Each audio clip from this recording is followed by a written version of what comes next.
Welcome to the Old World Fanatics, your Warhammer Fantasy podcast to quench your hobby thirst for all things the Old World.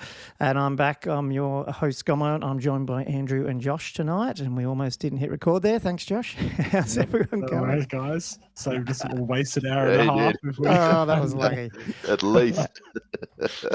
Almost got through that intro without the red button going. So still getting used to the new one here, but it seemed to work last week. So hopefully... all good. Yeah, sorry. We're also a day late because that was my fault. I went away just for a quick getaway last night. So we couldn't record, but we're back today, day late. Yep. So still doing our weekly ramblings. So yeah. Do you guys get anything up to interesting with your extra day before the podcast or not much? I went fishing. Oh, did you? Good to know. Oh dear. It's a bit of extra painting, I guess, but an extra 24 hours doesn't make a huge difference. It's all pretty good. We've moved it between Monday and Tuesday enough that probably doesn't really make a difference. So it used to be Tuesday night for about 2 months, wasn't it? Back in the old almanac days. The almanacs. Yeah. Yeah. And then I think but didn't you say Monday worked better for you, Josh? Is that right? Because you have Tuesday off. Is that what you said? Yeah. Okay. Yeah. Makes sense. Yeah. Awesome. Well, thanks for letting me change the date on you guys. So anyway, we'll get into the episode. I think we'll smash through the Patreon intros in a minute. But what are we going to chat about today? I know Andrew and I got up to a battle report, which... the live stream's up on YouTube, but we'll release a sort of cut down one tomorrow, I think, on YouTube. So we probably won't. We'll just chat through some of the interesting things that happen in that, but won't do it turn by turn. And I think we're going to cover some responses to our How to Slay Dragon YouTube video because there's a couple of extra little cool comments. People did respond to that, which was cool. Yeah. And then we'll finish our magic item. The big blue book magic item review, so to speak, I think. Cool. So, and then just hobby, I think so it ends up being pretty full episode like it always is. Jump into the patrons then, you reckon, guys? Yeah, I reckon. We did get one extra this week, I think. Nice. Or maybe nice. two. I took myself out of it. Oh. Right. So you can now just count them up. Disappointing. Right. There's no rounding error anymore. Okay, fair enough. Cool. That's it. I've ended my description. Okay. They were crap. I've unsubscribed. Well, thanks, guys. Obviously, the patrons help us. I guess it's getting close to paying for, at least the cost of this recording and all that sort of stuff, which is really appreciated. For those who aren't a member, I think there used to be a link on the screen, but now that's changed. We're in a different program here. You can just go to patreon.com, and I think it's at Old World Fanatics. It's just $2. Just as I said, just goes a little way to cost of running the show. We do have a private... I wouldn't say...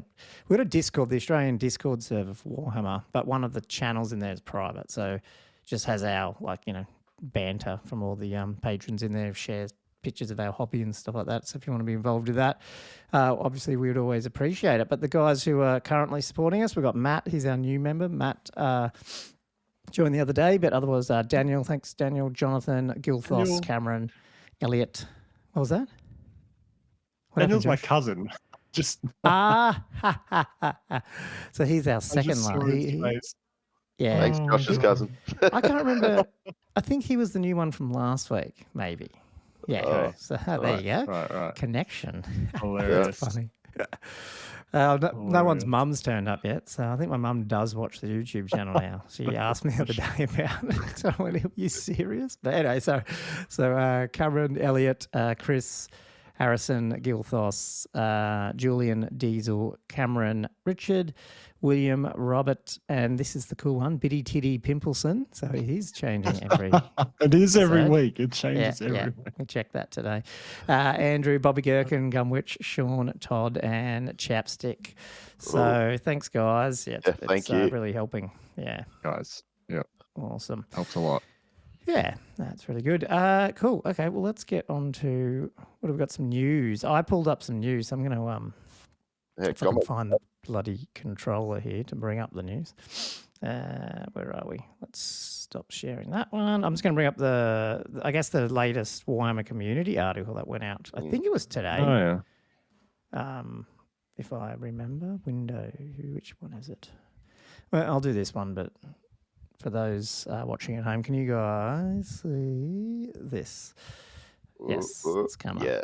So the new AOS release, though, I guess it's not Old World specifically, but I mean the joke is all.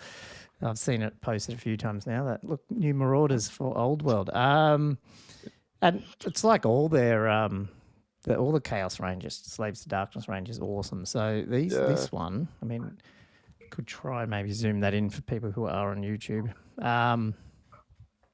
Yeah, I'm not sure. Are these all fully mint? None of these were released before, were they? I mean, I don't know about AOS. So they're all new. Yeah, cool. Yeah, I've never heard of this faction.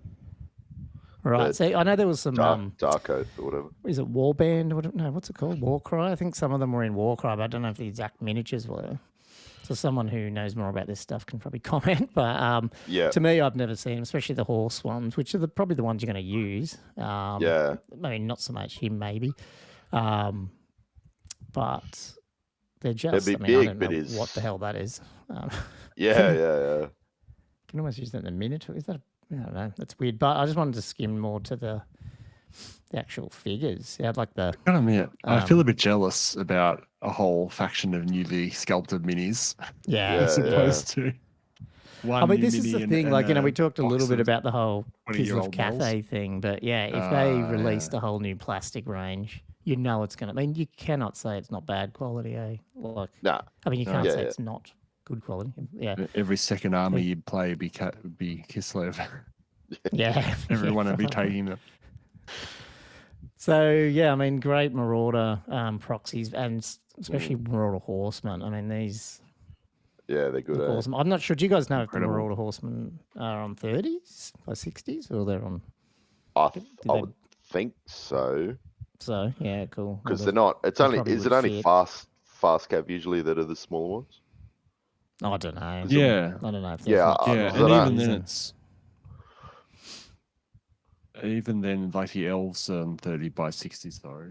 Oh, no, they're 30 by 60s. Yeah, they are. I've got over here. They are? The Marauders. Yeah. Well, they'll fit. I think they'd fit pretty good. They look awesome. I mean, I was thinking like, I mean, again, I'm not doing this anytime soon, but I did think at some point I'd do a Chaos one, like we said last week. I was wondering the more that comes out in these different sort of ranges, you could almost do... Like even use these guys as, where are they? Like this guy as a Chaos Warrior, you know what I mean? Like you didn't have to have 100%. The whole big army. You could just, like armor, you could just go, well, I'm just proxying him. And it's more of a Marauder-based Chaos. Oh, yeah, 100%. Yeah. Even though, you're doing Chaos Warriors for some of these guys, you know what I mean? Yeah. You potentially especially with that, if you really want to use more. Yeah, if you took the one without his like naked head, the one where it's got like the mask or whatever. Yeah, like that looks pretty. Oh, this one, yeah. That's pretty kick ass. Like yeah. Well, if you just ran it as a character, you know, like it doesn't matter if it's bigger. Yeah, true. Totally work. I saw a funny comment today about this girl here, the Battle Standard Bearer, just saying, are they the heads of her ex-husbands or something like that?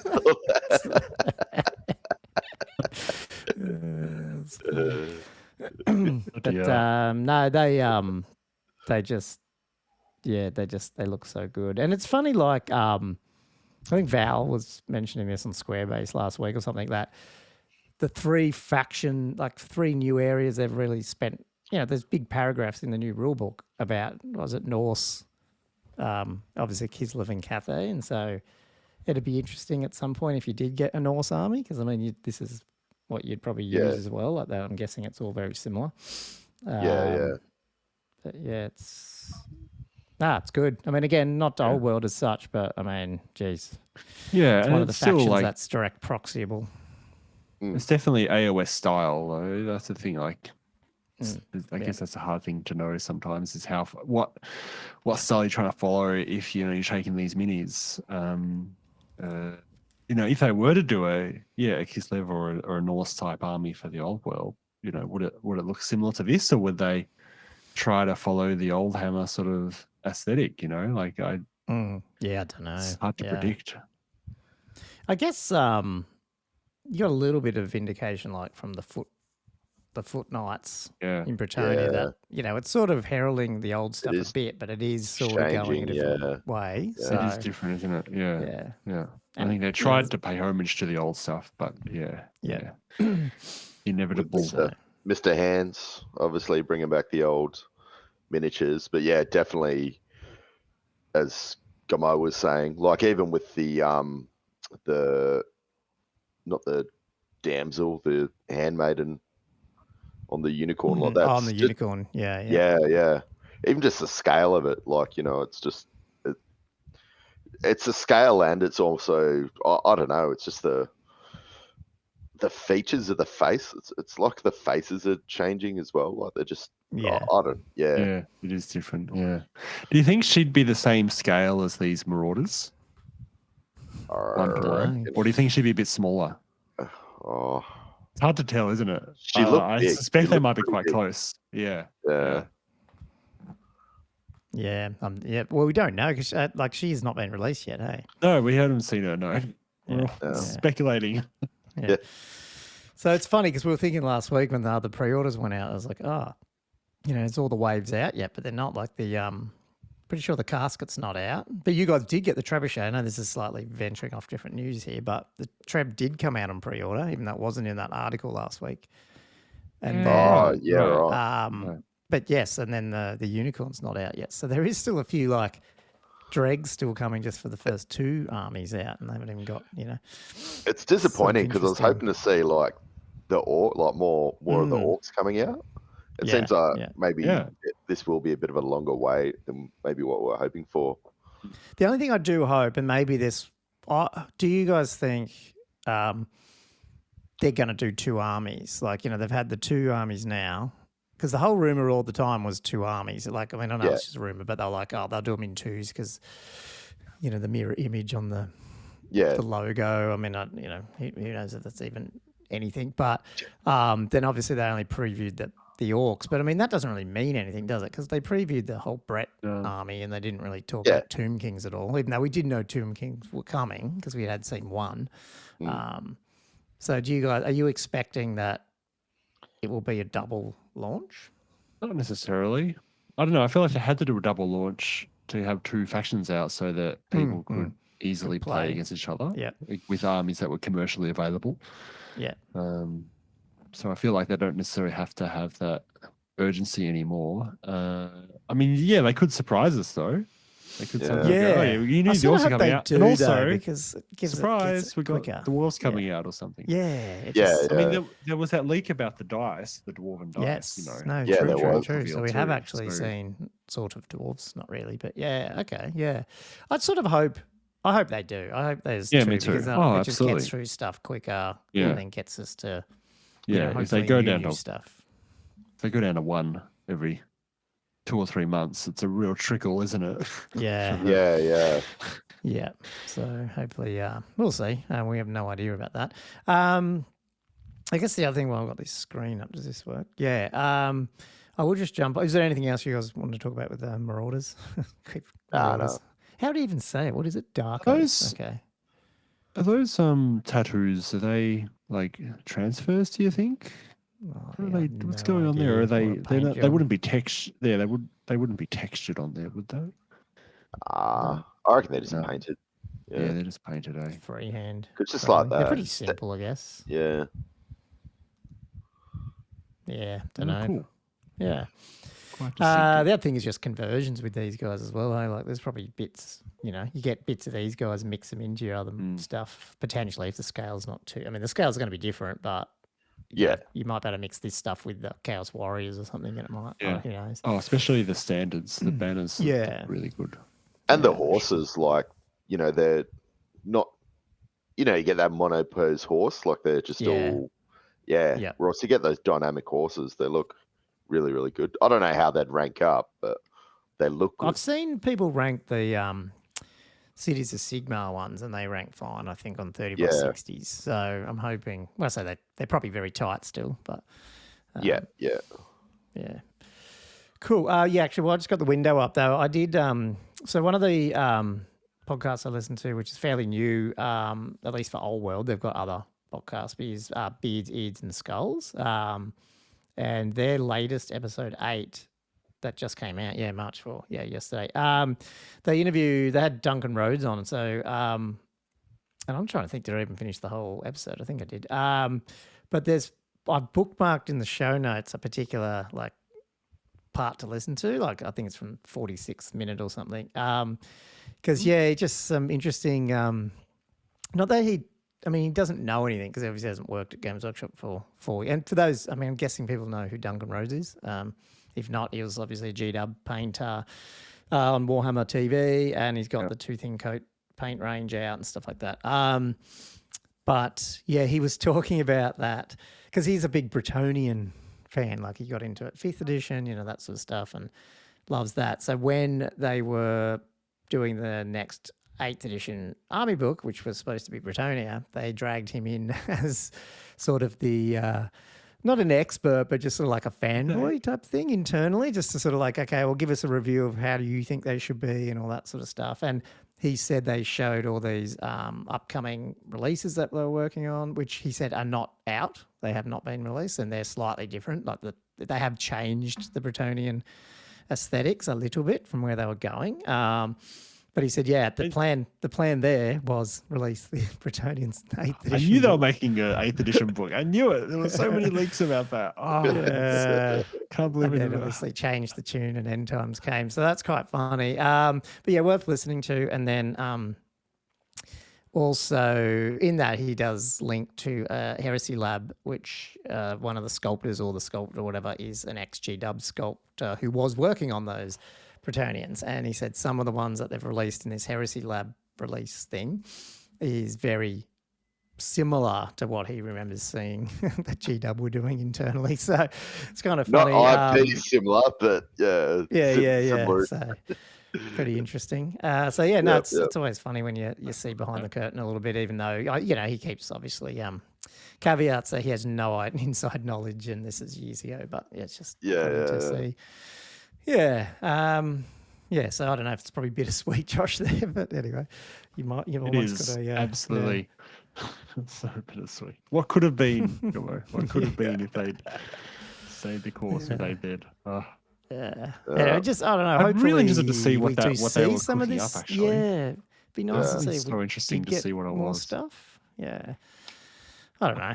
I'm not unhappy with what we've got. I just would have been just to see what the differences were, what direction they were going in. Yeah, he's talking about the helmet. I didn't really go and look at because if you, it's probably not worth bringing up here because if you're listening to the audio, you can't see what we're looking at anyway. But he was talking about the helmet designs and stuff are a bit different, whereas this Heresy Lab one, Flaming, what is it, Order of the Flaming Lists or something, is similar.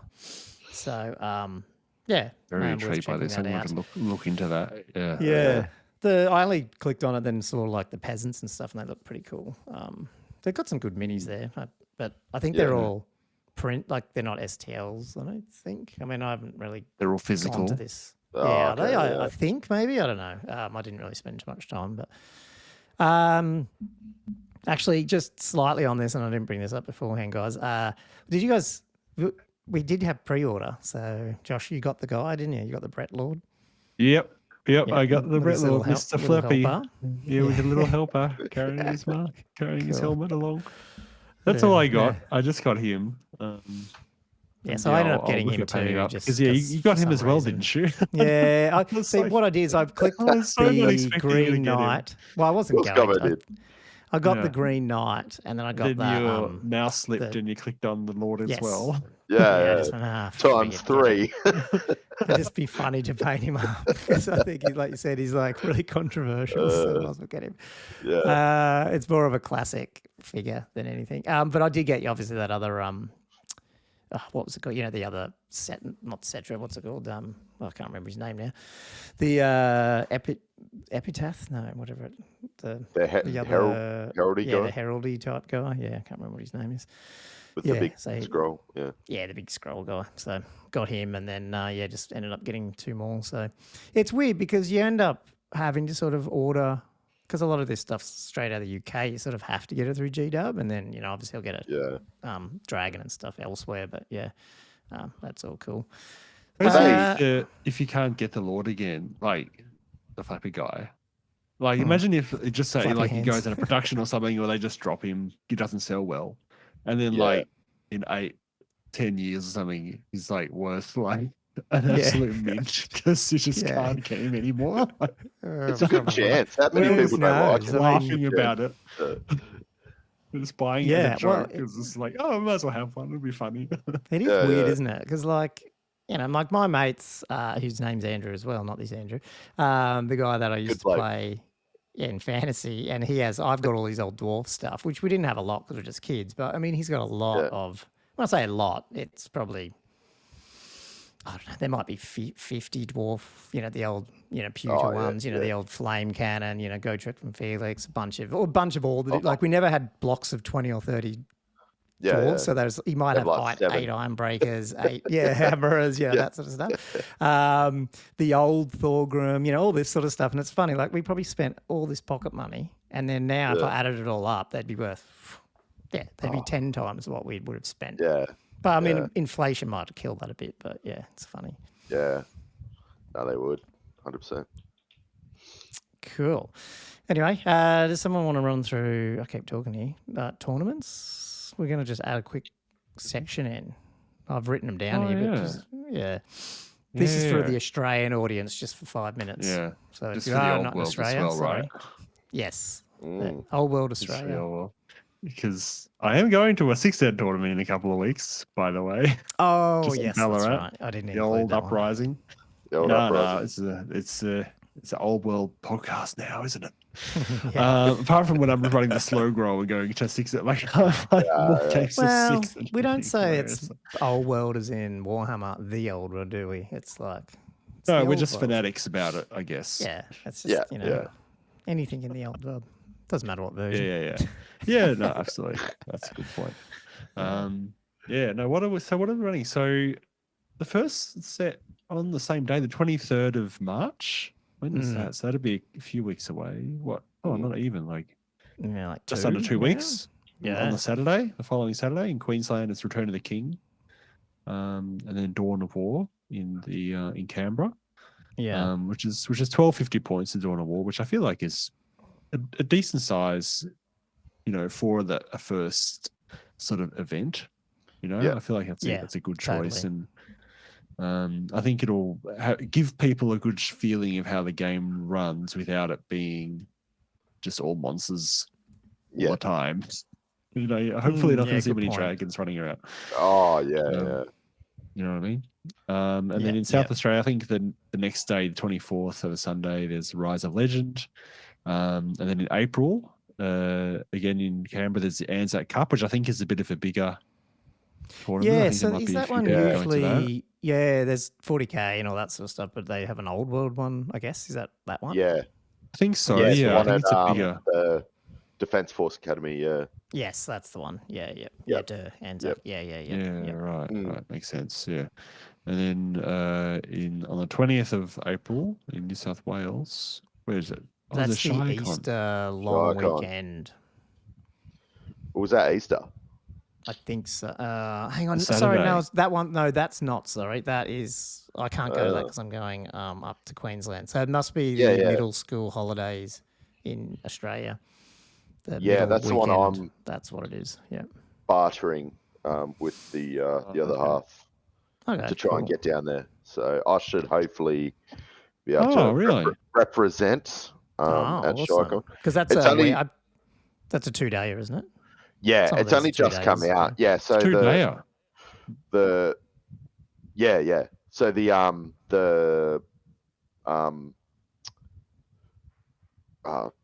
like the pack thing event. I can't even think. Yeah, the pack has only just basically come out. So they've been advertising it for a while, but yeah. So I'm keen to get my name down, but then obviously your name's not usually down until you pay, and I think they only just came out yesterday.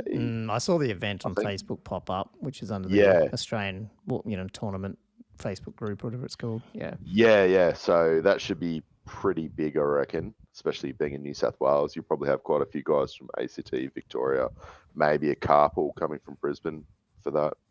Yeah. I'd definitely go if I was here, but yeah, we're going up to Queensland. So on the other direction. Yeah. Are you going to stay in Sydney overnight there, or are you going to? Yeah, what's down near like Cronulla sort of region. Yeah. So I could stay. Like, is it in the same place they do Moab, or is it? Yeah. Yeah, it is. Yeah. Oh, well, that's cool. Fair enough. Yeah, it'd be good. Yeah, that sounds fun. And then Queensland, 27th of April, Brutal Deluxe. Yep. Yeah. Queensland's got a few. They're smashing it. Yeah. There's some old OGs coming out to run some of these, I believe. So, that I'm going to try because it's really frustrating. It's not really frustrating. It's family. It's fine. The 23rd one, I was like, oh, surely I can get down to ACT one or something, but that's my daughter's birthday, so I can't do that. And then we're not here for the New South Wales one here. So I'm starting to think, because I would like to get to one over the next couple of months. There is another ACT one definitely in like late June, late July, something like that. Maybe late June. And I thought that one I could do because like ACT is not that far really to do a drive. But then if I can't do any of them, I might try to do a Queensland one, which is a flight, but my brother-in-law lives up there. So I'd really like to try and get to one in the next couple of months just because, it's a great way to learn. Hey, we just lost Josh. Don't know what happened there. But anyway, cool. Yeah, that's a couple of tournaments over the next couple of months coming up for Australia, but I'm assuming if you're listening to this overseas, there's a bunch that, obviously is now running around the world, which is pretty cool. Yeah. He's just coming back on. I'll just add him back in. Every time we have a dropout like that, we end up, always makes the audio one fun to mix. But anyway. Is that just the internet dropout or? Yeah, it's just, I just dropped the. Yeah, that's okay. No, well, good. Well, let's smash into some hobby time quickly before we jump onto the main topics. Yep. Do you want me to go? Yeah. I've got nothing on here, but I've actually done stuff. So, as you know, I've been continuing with my rebasing of the Vamp Army. So I got a bunch of bases made up locally. Probably about 50 infantry deep into that. That's really about it. I've just been sort of like stripping some models off their previous bases. And then also on top of that, because spoiler alert, we'll be talking about this later, is obviously myself and Gommo are going to be having another battle coming up. Might be focusing around some things that we've been talking about recently. And for that, I'll be taking my little guys, the dwarves. And a part of that, I didn't have time to be rebasing 2 armies, even though I want to do my dwarves at some point. So basically, I've gone out and I've bought the sabos or the extensions, basically, from Hey Jake. I'll just grab them actually. Okay. Are they like the ones I got from Miniature Horde? Is that what you mean? Like the adapters? Yeah. The adapters. Yeah. Cool. So basically, they slot in. They're actually quite cheap. Like, I think I got 150. Oh, these are the ones that are individual bases. Yeah. So it's an individual base. Yes. So it's going to be a little bit hard to see, but you can see. Yeah. So there's obviously like a lip. It's like an upside down base almost. Yeah, and it just sits in there. So yeah, like $50 for 150 odd, whatever they were. Are they easy to magnetize that, or like how can you magnetize that one onto your magnetic?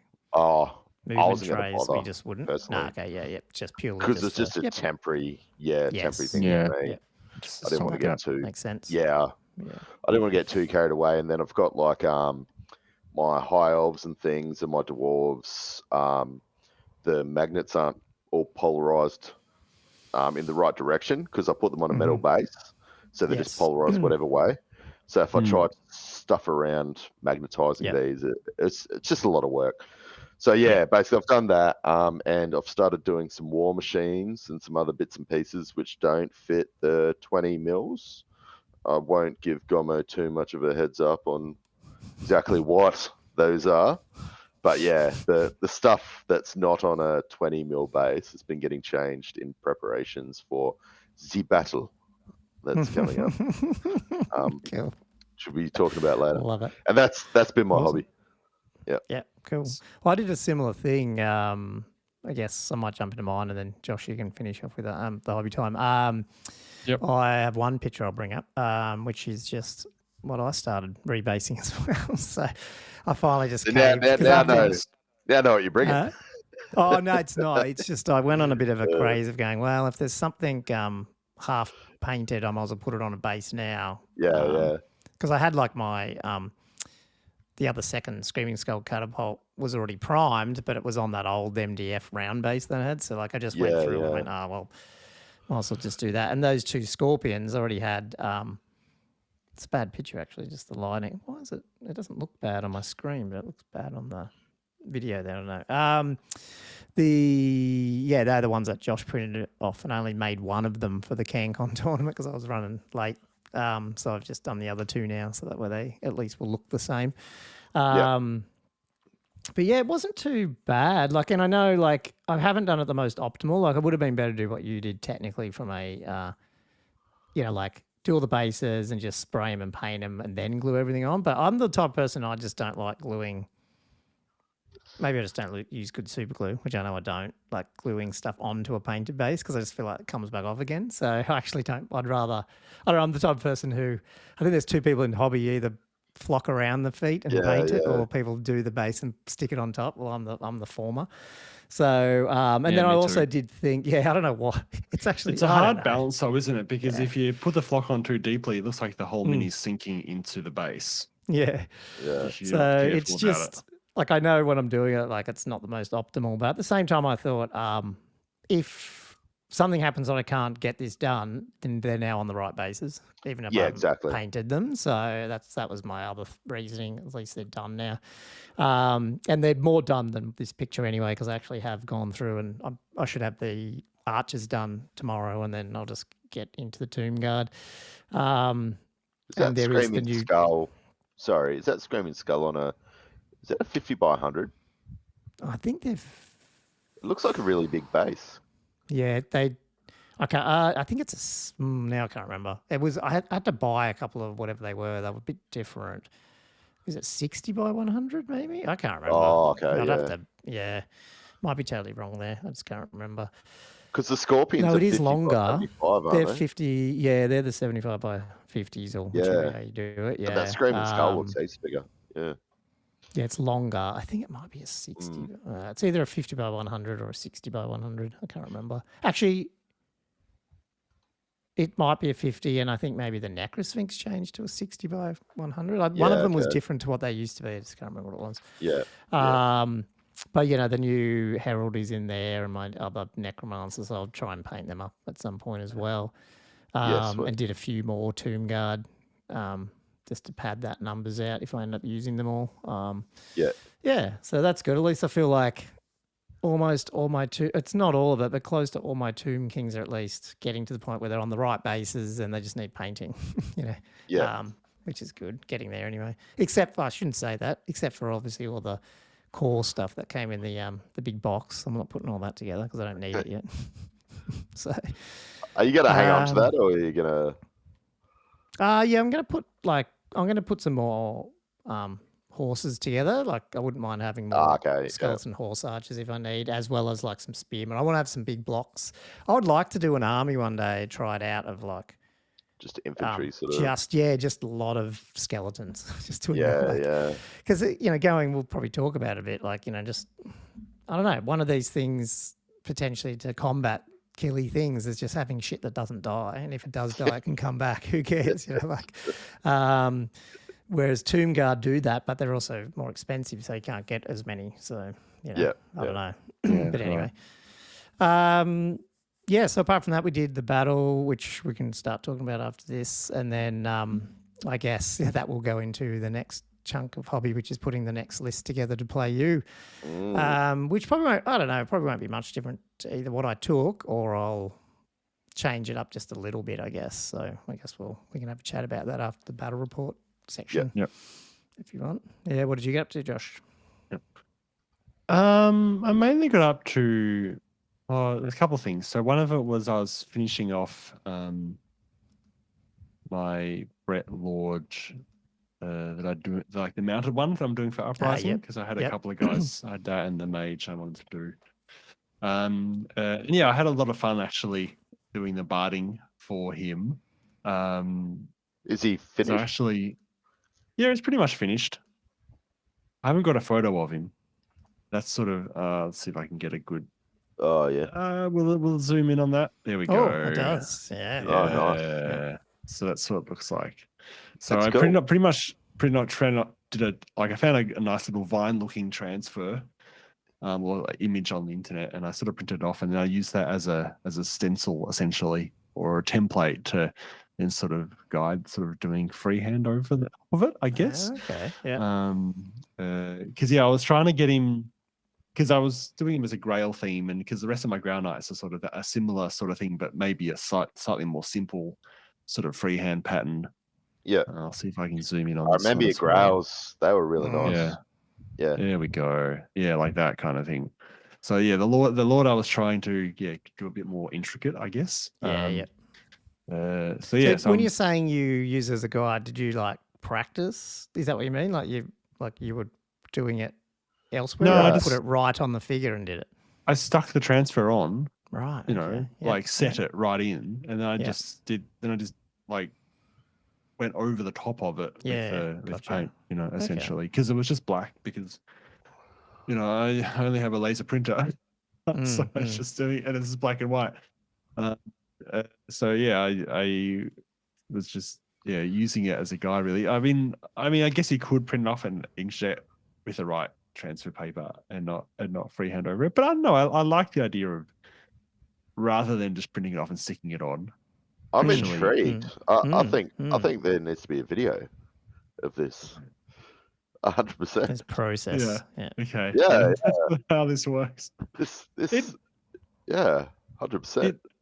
Yeah, I should have taken a video of it, I guess. You'll do it on your next hobby hour or whatever you do. I know you don't have a new camera yet. Josh doesn't want to give away all his secrets. That's the other thing you did. You did get a new. That might have been last week. I don't know. You did get a new hobby webcam for some. Yeah, I have got a webcam now, so I might look at doing a hobby time, at some point. Probably on a Tuesday or something. Usually, is when I got time to do it.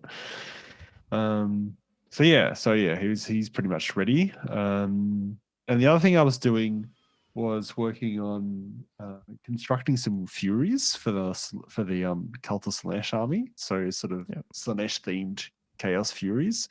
And I've been thinking a lot for a long time about how to do this, really, like because there are like the newer Furies that got released, I think, where there's like I was going to say, isn't there some new ones? But I really wanted something that was more themed to the army, something that looked more Slanneshy, even though they're not really Marcus Slannesh at all. They're just like Chaos Undivided things anyway, but I still wanted it to fit the Cult of Slannesh. So and so I've been thinking about, do I just like proxy harpies, or do I get some wings or something and stick them on the back of some of the demonettes or something like that? And I ended up actually finding a file, like a 3D printable file that was like, it was just sort of like winged demon girls that were like little sexy demon girls, had the nice wings and the tail and stuff, and it looked okay. It worked, but what I also did was I cut off the heads. I had some of the demonettes that I printed, cut off their heads, and I used their arms and actually stuck them on the frame of the what I printed, so that it would actually fit slightly more of the aesthetic, because like the aesthetic of the heads was slightly different, because I mean that's just the design of it. So it actually fits quite closely to how the rest of the other demonettes in the army look. Because I feel like if I just stuck wings on the demonettes themselves, like they don't have the right dynamism of a flying sort of posture, I think. So that's why I sort of went down that route. Yeah. I'm sort of related. I've got a photo of it. I'm not sure if I can get it on here. Yeah, I was going to say photo, or if you got one. I've got. I did that. I remember I did the slow grow for my demons, and I'll just bring mine up quickly, Josh, while you're looking for yours. I guess I did what you were saying you were thinking of doing, whereas like for my Corn Furies, I used the blood ladder, or whatever they are. Blood ladders? Yeah. Yeah, blood ladders. And all these wings are from like one of the 40k kits. I can't remember which one it was. But then I also did, and you probably can't really see it, but out the back there, the blue, like the Zench ones are like the blue horrors with the same wings on them. So I guess my first thing was, get some demonettes, but the demonettes are probably a different posture, aren't they? They probably don't look as flyy or anything. I don't know. Yeah. Demonette. Yeah. So do you have a picture of it? Yeah. So I'll see if I can get it up here. Oh. But they are funny to do like little mods like that, I reckon. So you can tell it's like still Slannesh or something. Be cool. There we go. There we go. It's at the bottom now. Oh yeah, they look cool. Yeah. So some of them I pinned to the bases. Some of them I've just got them just glued onto the edges. It's not the best photos. I just hurriedly took it while about 5 minutes ago. Oh, right. A little sucky boy. There you go. They're cool. They're cool. Awesome. Yeah. So the other thing was, actually the basing was funny because I actually they're on 25s now. I actually based these all up on 20s without even thinking about it. Right. Yeah. I'll just put them on 20s. And then I realized that Chaos Furies in 6 set are actually on 25s. So I was like, okay, this is completely wrong. So I had to take them off the bases and go. And then I had to stop and think and go, oh, wait, do I base these on 30s now or 25s? Like, do I actually try to make them compatible with the old world? Or do I just put them on 25s, because that's a 6 set? But then I ultimately was like, because I mean, if I'm going to expand this Slannesh army, I might go into demons or something, or Chaos Warriors, something as well as a Dark Elves, maybe one day. Yep. But that seems very far off, pretty unlikely. Yeah. But what I realized is I'm actually more likely, if I was running a Slannesh themed Dark Elf army, to run these as Harpies, in which case they would be on 25s for the old world. Yeah, cool. So then in that case, I was like, oh, I'll probably just put on 25. So that way, they're compatible with the 6 set, and they're also, I can use them as Harpies, which I'm far more likely to do than run them as Chaos Furies anytime soon. Yeah, so I don't really have any other demons, really that I've done. So that was the story base. I was so annoyed though, because I was like, I spent 40 minutes basing them, and the next morning I was like, that's funny. These ones these are just the wrong size. I think actually, because actually I printed the bases and I thought I'd print 25s, and I just like processed them and put them on. And then it was only after I put them next to another 20mm base, I was like, oh, I've printed the wrong size base. Like, I didn't actually realize I'd done it. That's really annoying. I was like, these 25s aren't much bigger than 20s. That's funny. And it was like, turned out, it's completely stuffed it up. Yeah. Oops. Oh dear. But cool. That was awesome. Pretty much all the hobby time for me. Yep. Sounds good.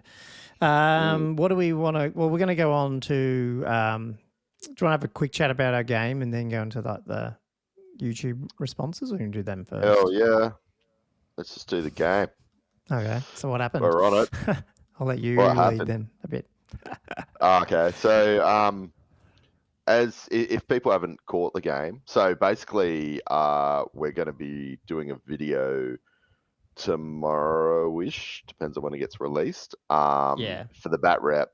Just going to be the shortened down version from the stream, so it's just going to be probably a half an hour version. So yeah, we'll leave a lot of the detail for that. So yeah, if you didn't catch the stream or you want another afterthought of what happened, yeah, definitely check that out tomorrow. But basically, yeah, it was myself and Gommo came for another bit of a showdown, undead showdown. So what are they Gommo's calling wet versus dry undead? I didn't realise it was that until everyone started commenting it. That's funny. Yeah. I don't have that. So yeah, it was the Tomb Kings again versus the Vamps. I opted in my list this time because I've been playing with a few lists to try for something that could possibly defeat a dragon without taking a dragon. So I kitted up a couple of Strigoi Ghoul Kings and Gommo's brought along his dragon this time. Obviously, last time he was playing his Wyverns, and this time he's brought a big beefy dragon along for the game. And yeah, it ended up being quite interesting. It was quite a bloody game. Did you want me to just talk about my game and you talk about your game to a certain extent? Yeah, just just talk about whatever you like. Basically, what thoughts? worked, what didn't, or whatever. Yeah, like I don't care about spoilers. People can just skip this section if they don't want spoilers. Yeah. Well, I'll be pretty quick. So I bought a heap of ghouls. I think I had 3 or 4 ghoul units. 5 units, was it? Yeah. Yeah. Was it maybe 2 4. or 3 and then 2 skirmish ones, or was it 2 with 2 Yeah, skirmish? something like that. I bought 2 Vargulfs again. I bought a Screamy Terrorgeist. I was running a vampire on a chariot just to see how he went. Because I was looking at this vampire thrall chariot list, so like the mini vamps. And basically I ran a Monster Slain Ghoul King with the Flying Horror, so he can fly 10. And I had the other Ghoul King running a Ogre Blade. I think you're dropping in and out there a little bit, are you? Or is that? Oh, sorry, you're back. No, you're all good now. I think I don't know if it's mine. Fine to me. Oh, okay, might be mine. All good. Yeah, so that was basically my list. Probably the big highlights there was obviously we had we rolled number 6, which was the feature, and we ended up rolling with the tower in the center. So Gommo didn't have a lot of units that would be applicable to going into the feature, whereas obviously I had a heap of ghoul units, so I sort of went in there pretty early. Yeah, but they didn't last. Spoiler. So yeah, anyway, we both went into the center. I went pretty decent against most of his units. So I won't get into it too much, but yeah, sort of everything did quite well. Obviously, the only thing I did have trouble with was the dragon. So I'll let Gommo get into this, but he did have the reroll successful wounds, which was really, really hard to get through. So my monster slaying sword on my Ghoul King, I think he went in first into the dragon. I saw that. Yeah, and he's come in. I think he ended up getting all his hits through. He got 2 6s, which for a normal dragon, that's really going to hurt you, because then you're going to need 2 wards to survive. Whereas, obviously, I needed to re-roll and get 2 more 6s, which I wasn't successful on. That's brutal. Yeah. Yeah. So he died. Very effective counter to Slayer. I bought, it's like coin toss. As if dragons needed any more countering to that. That's like supposed to be the counter to the dragon, and you've got a counter to the counter. It's a very unique dragon build, because it's the only one that does it, as far as I'm aware. Yeah, I'd imagine that you wouldn't be able to do that easily outside Tomb Kings. Yeah. So yeah, he got stomped on, and then my Ogre Blade guy did quite well in other areas, but then I sent him in. Probably not, knowing he wasn't really going to be the best option to go in, but I sent him in anyway because why not? And he got stomped on too. again, I forget how I rolled. I've got a feeling. Oh, that's right. I've got a feeling I let somebody else take the challenge first, so he didn't have his hatred. Is that correct? Yeah, and you lost your hatred. Yes. Yeah, I so completely stuffed it up. Yeah. I think I fed the champ first, completely just not realizing, or just didn't think about hatred. And then, when it was his turn, he, I don't even know if I got any. I might have got one hit, possibly, or something. Yeah, I think I rolled. To be honest, I can't remember. I don't think you got a wound through. Yeah, I don't think I did either. Ever. I think I just rolled. I think I ended up warding or regenning when you did get something close to it. It's pretty crazy. Yeah.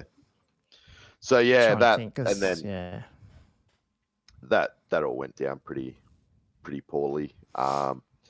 But it's funny. Dragon... I had nothing to go into the tower except unless you were going to knock my sharped you down a bit, but you didn't. Oh, you did, but then they eventually died anyway. But then I ended up flying my necromancer guy in turn 6 because that's the only thing I could to get into the tower. So it's just funny, like when you don't take the right, like you didn't know the scenario.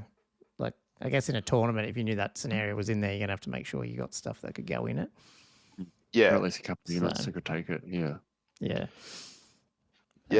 Did you want to go through? Yeah, so I took like I said, obviously wanted to take the big dragon, unkillable dragon with these talisman of protection as well, plus potion of toughness. Although I did roll that at the wrong time because I was just used to. I think I don't even know if that was innate or not. You could just pop it, but you're supposed to pop it at the beginning of your turn. So I'll have to, maybe not. I don't know. Yeah, like it's an enchantment, isn't it? Is that essentially basically or something like works? that? Yeah. So I mean, you could still do. You just got to obviously anticipate that. Okay, this is the one I'm going to get charged at, so I better have my toughness up.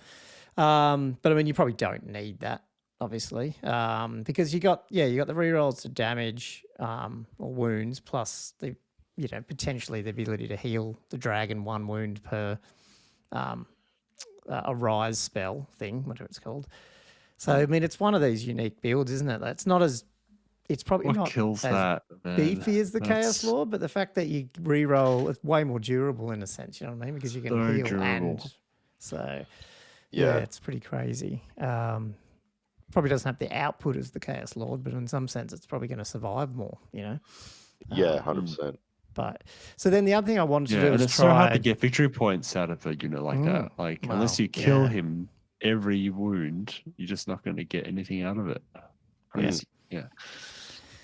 Yeah, so the other thing I want to do is then go more infantry, try in terms of having that block of Tomb Guard with hatred. Like, so I took a Necrotech, 2 level 1 Mortuary Priests on foot. The whole idea trying to be, well, I don't know. I feel like magic, even with a level 4, isn't that, I don't know. I feel like at some point, especially if we're undead, I'd almost just take heap of level 1s sometimes, go bugger it, and just like, but put them behind the units just to throw as many Arise spells as you can just to keep them healed. The issue is I got out of position a bit with my Tomb Kings because they did like a charge and then an overrun and actually got out of, because I didn't put my Mortuary Priests in the unit. They sort of like were behind and weren't able to be either in range or, I can't remember, Andrew, I might have got this wrong, but I definitely was rolling one of them for Leadership 7, but I wasn't re-rolling, so because the BSB. So either I was out of range or the BSB was dead by then, I can't remember. Or I forgot, so I can't remember, because I don't believe I ever re-rolled that Arise, which I could if he was within 12. Within range, BSB, but I can't remember. He probably was dead, actually, when I failed that Leadership 7 one anyway. But that was the idea, is like put a Tomb Guard block in, put the Necrotech, so now they got hatred. I had the banner or whatever it is, the magic item that gives you poison. I forgot that the Necrotech, you're supposed to do a leadership test for him to get the hatred, but he also adds +1 attacks, which I forgot about because that's a new thing. So technically these guys would have poison, cleaving blow, which I forgot about as well, but I don't know if it came up. And reroll to hits +1 attack. So they'd all have 2 attacks. They're pretty good unit. And I'm just wondering if, you do that with some of the Mortuary Priests either behind or maybe one in the unit and you have it fairly wide and then you just like push it forward and go, well, have fun. And to be honest, I'm giving you my stuff, which I will. I don't care. But I'm also thinking maybe I will try get drilled onto them. Yeah. Because imagine being able to charge in just before and like I'm on the camp that you can do a drilled change before you charge. So obviously I'm not marching column here, but I'm like, well, bugger, I still might want to turn into a big line when I do a charge if I want to try these rules out. Because suddenly, you only get one attack for supports, but if I've got rerolls and they're poison, I probably want as many attacks as I want. Yeah, 100%. So they're I don't know. It's Tomb Guard always, like infantry's always been like this. So it's like you want infantry to work, but does it work? So I guess that's the thing I'd like to try with it. So I did that and then just took, the archers and horse archers and 2 tomb scorpions and a Necrosphinx, which I threw away pretty much because last time I played the Necrosphinx against you was charging your zombies and didn't even realise his leadership initiative 1 and then charged him straight in turn 1, probably on an illegal charge, but by an inch, but into your crypt, your Ghoul King who has initiative 7 and the dude just wiped him out. So I was like, I really have to look at this stuff a bit better. Yeah.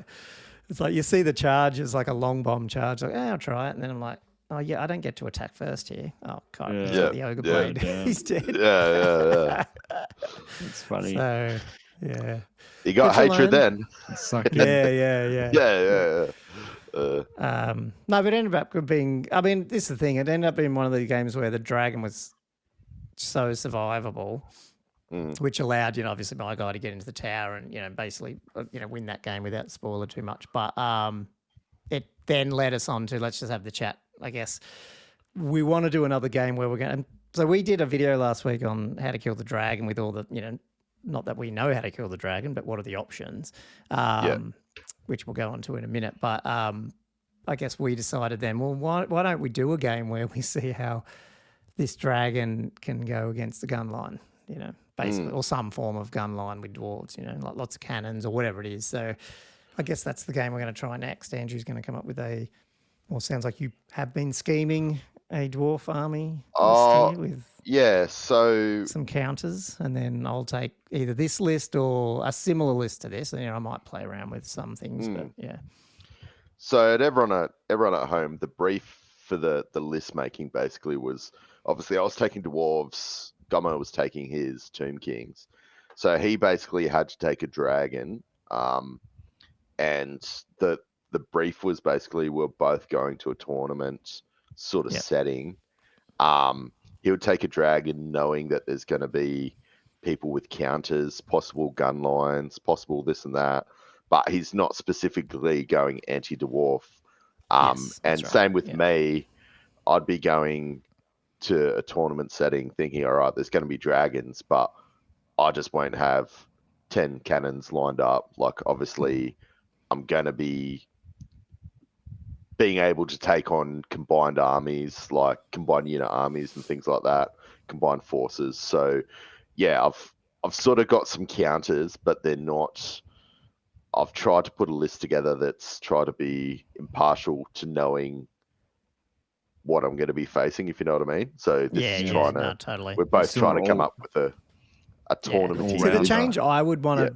I don't know if I can fit this in, but what I originally was going to even take against you the other day, but then I went, it's just not even going to really work when I know your vampires, was skull chuckers, like something, because if I played a tournament, I would like to at least play on the whole, you did it with me, the spirit leech, and try and because you're going to run into, unless you run into other vampires, you will run into Tomb King lists, so they won't work. So you're going to have to sort of have a think about how much do I want to invest. I would not go the full Terror Bomb because it's not worth it. You run into 2 other Tomb King lists or something. You're like, well, that was a waste. But you probably want to have a bit more terror stuff in it. But I don't know if it'll fit if I want to try these, Tomb Guard units and stuff. So I'm just going to play around with it. But that was going to be maybe a change I made, but I don't know. I need to work that out. So yeah, mine's pretty much.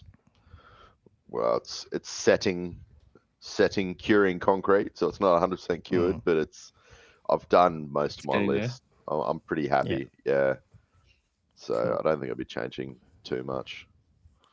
Yeah. Yeah. It's good. Anyway, Good well, list. that's very intrigued. So we'll Yeah, give that one a dwarves. go and we'll See what we come happens. up with. Yeah, dwarves are good. We'll see how we go. Might do a dwarf book review coming up. But yeah, they're actually, besides the movement, I actually like where the units are at and what they're doing. The movement's the only thing that's a pain in the butt.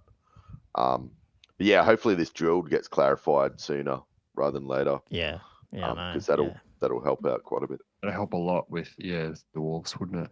Yeah. Totally. Yeah. You know, to pop in and out of marching column at Yep. will. Yeah, but I'm happy to play that you can do it if you need it as well. Because I feel like that's leaning on towards that interpretation of it at least.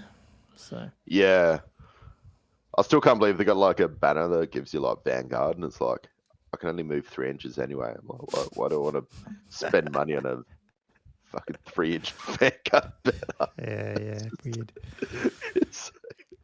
Anyway. Cool. Okay, well, we did Much is that banner?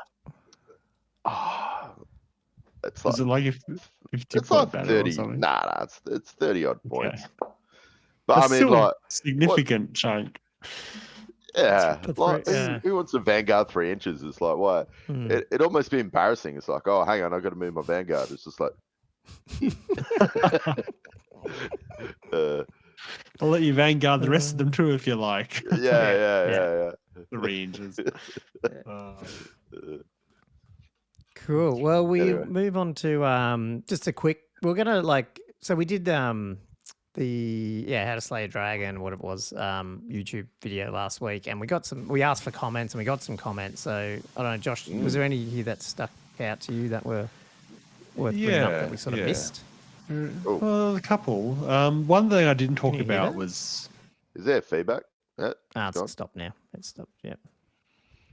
Having some audio stuff. Wait, can you hear me? It's fine now. Okay. Yeah, it's fine. Yep. There's some wicked feedback for a second there. Weird. There's one that because when I was talking about the build of the Duke, in my head, I think it's come from 6. So the virtual knightly temper, which is really good virtue, which gives hatred and plus D3 attacks. I mean, 70 points. I actually was thinking in my head that was one that you couldn't use a magic weapon with, but it's just the virtue of heroism that's got that limitation. In 6 ed, the virtue of the knightly temper you can't use a magic weapon with either. But in the old one, I must have misread it. You can actually use a weapon, which means you could potentially give him the Monster Slayer sword with that virtue, and go in with between 6 and 8 attacks with rerolls to hit. 6 to 8 with rerolls to hit. Yeah, that's good. That is good. So it gives you a pretty good, reasonably likelihood of getting a 6 to wound.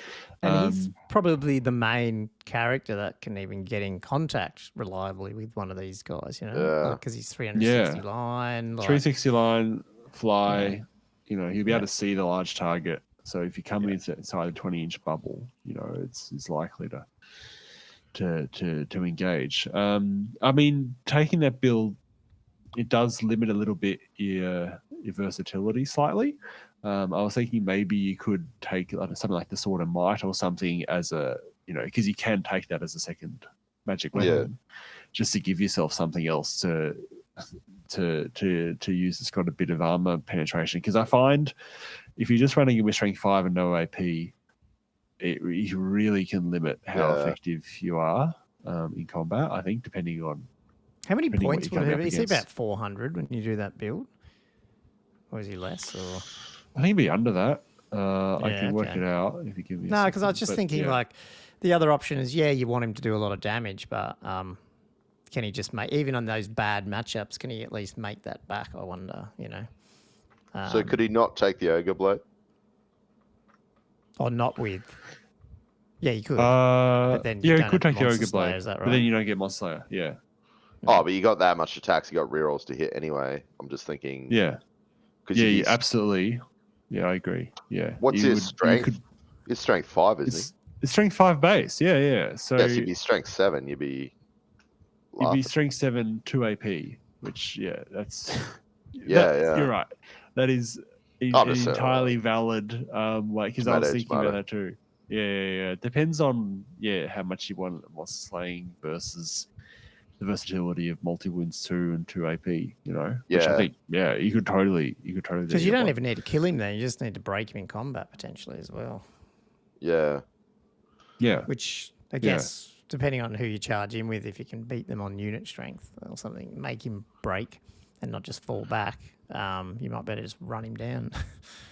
So, I'd like to see the maths on that, because like Monster Slayer, you'd be like a 90% kill chance, you think, when you're going in with that many attacks with reroll to hit. Like, it is. Yeah, you have to sit down to the maths, but it'd be much better than a goblin on a chariot. Yeah, few more points. Few more points. He'd be about 400 points. Yeah, with you know, if he's got 90 points of magic items and the 70-point virtue on a royal peg, he's 400. That's not bad. Yeah, it's not bad at all.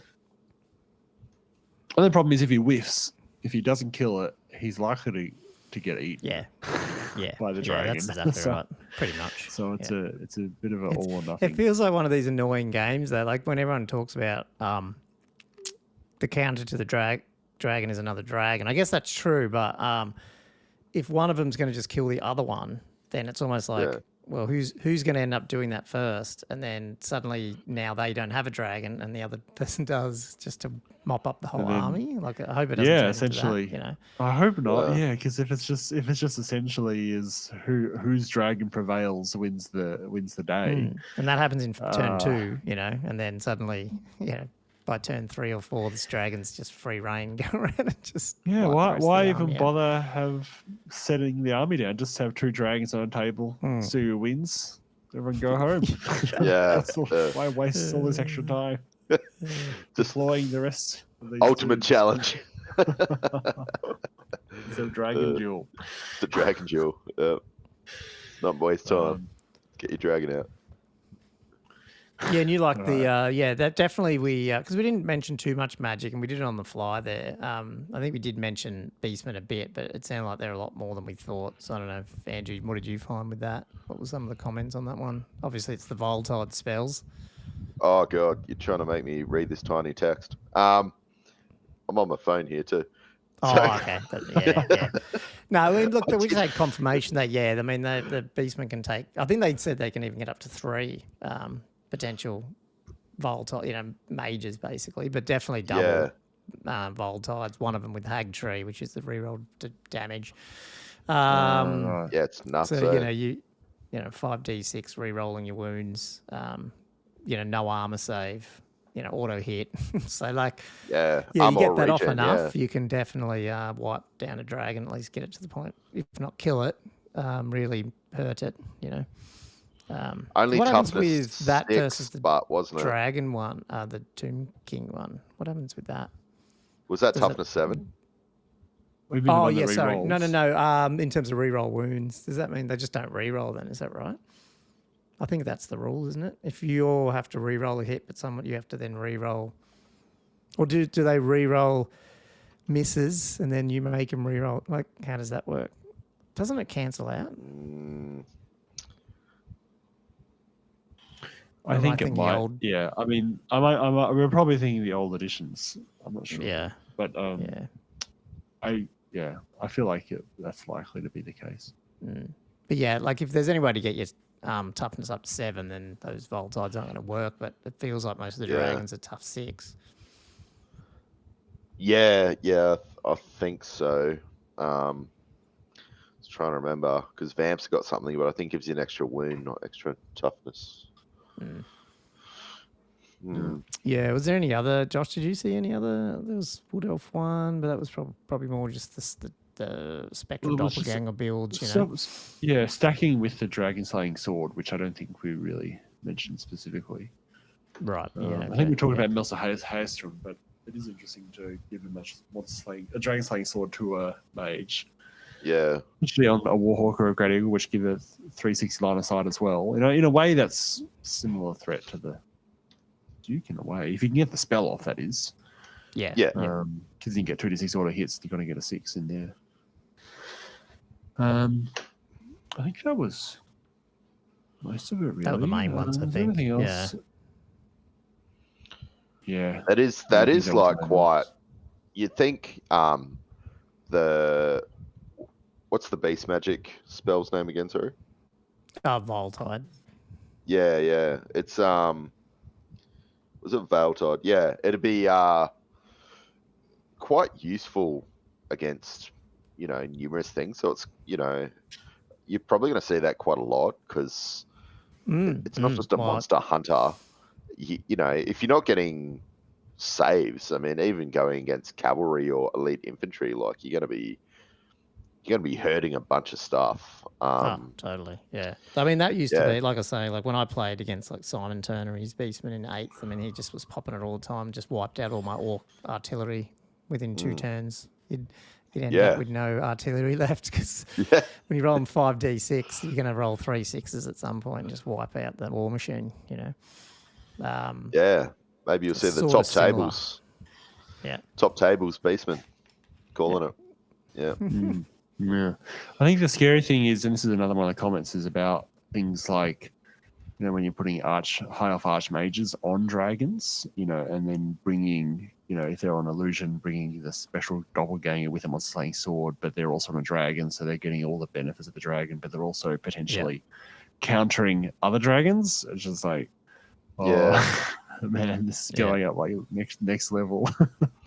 At least in combat, you can kind of throw a decent block of infantry in and hold it up quite a bit. Well, that's the thing, isn't it? It might not actually put out that much damage, so that you might actually be able to cause a squeaky break test that, if they fail, they can't fall back in good order because they're outnumbered 2-1.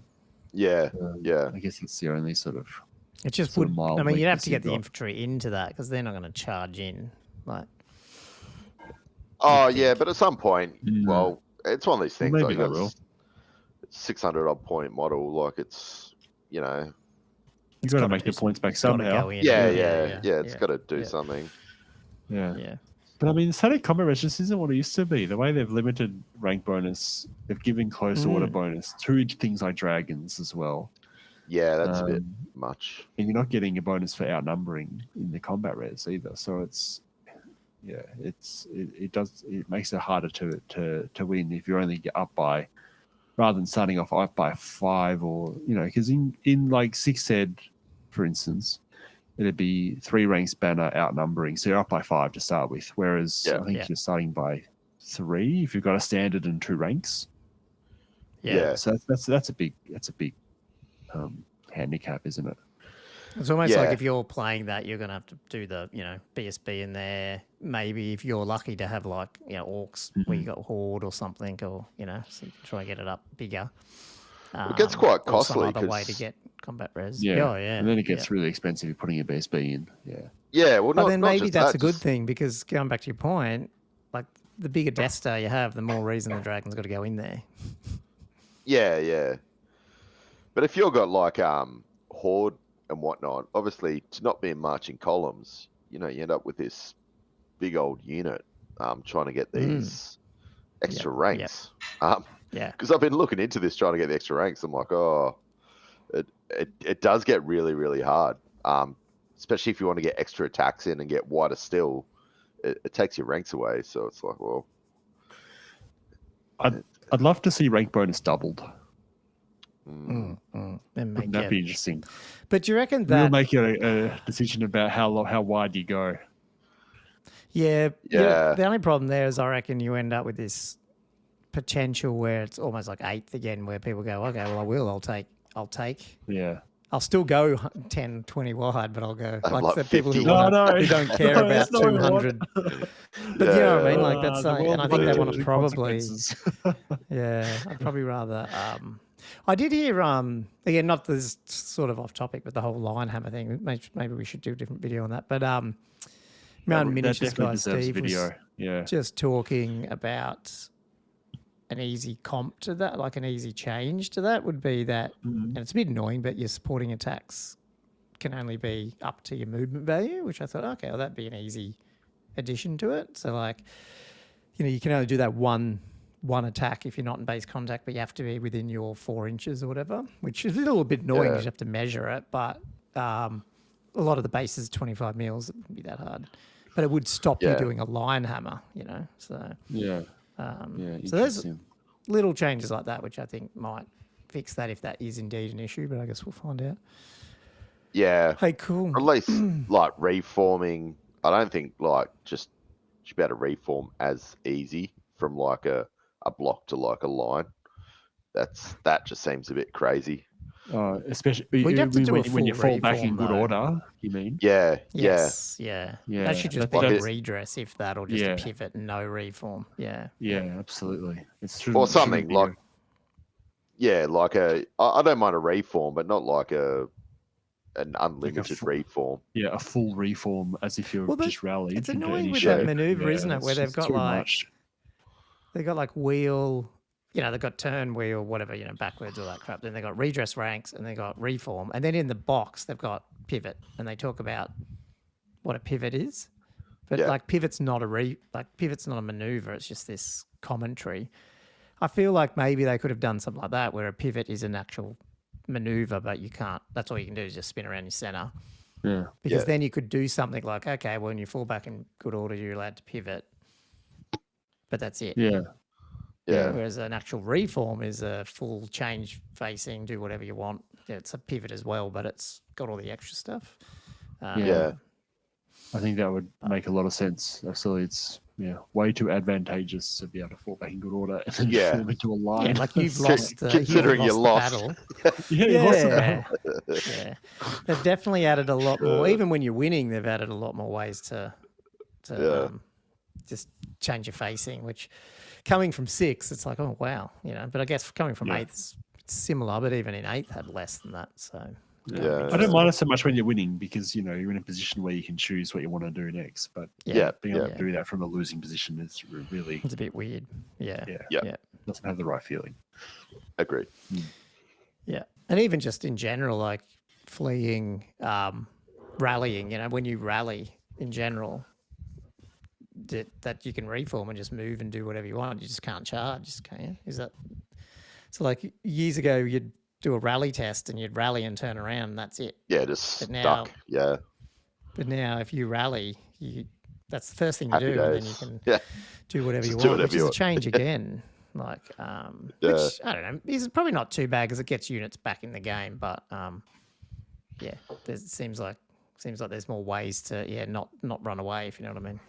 Not be stuck from running away. Yeah.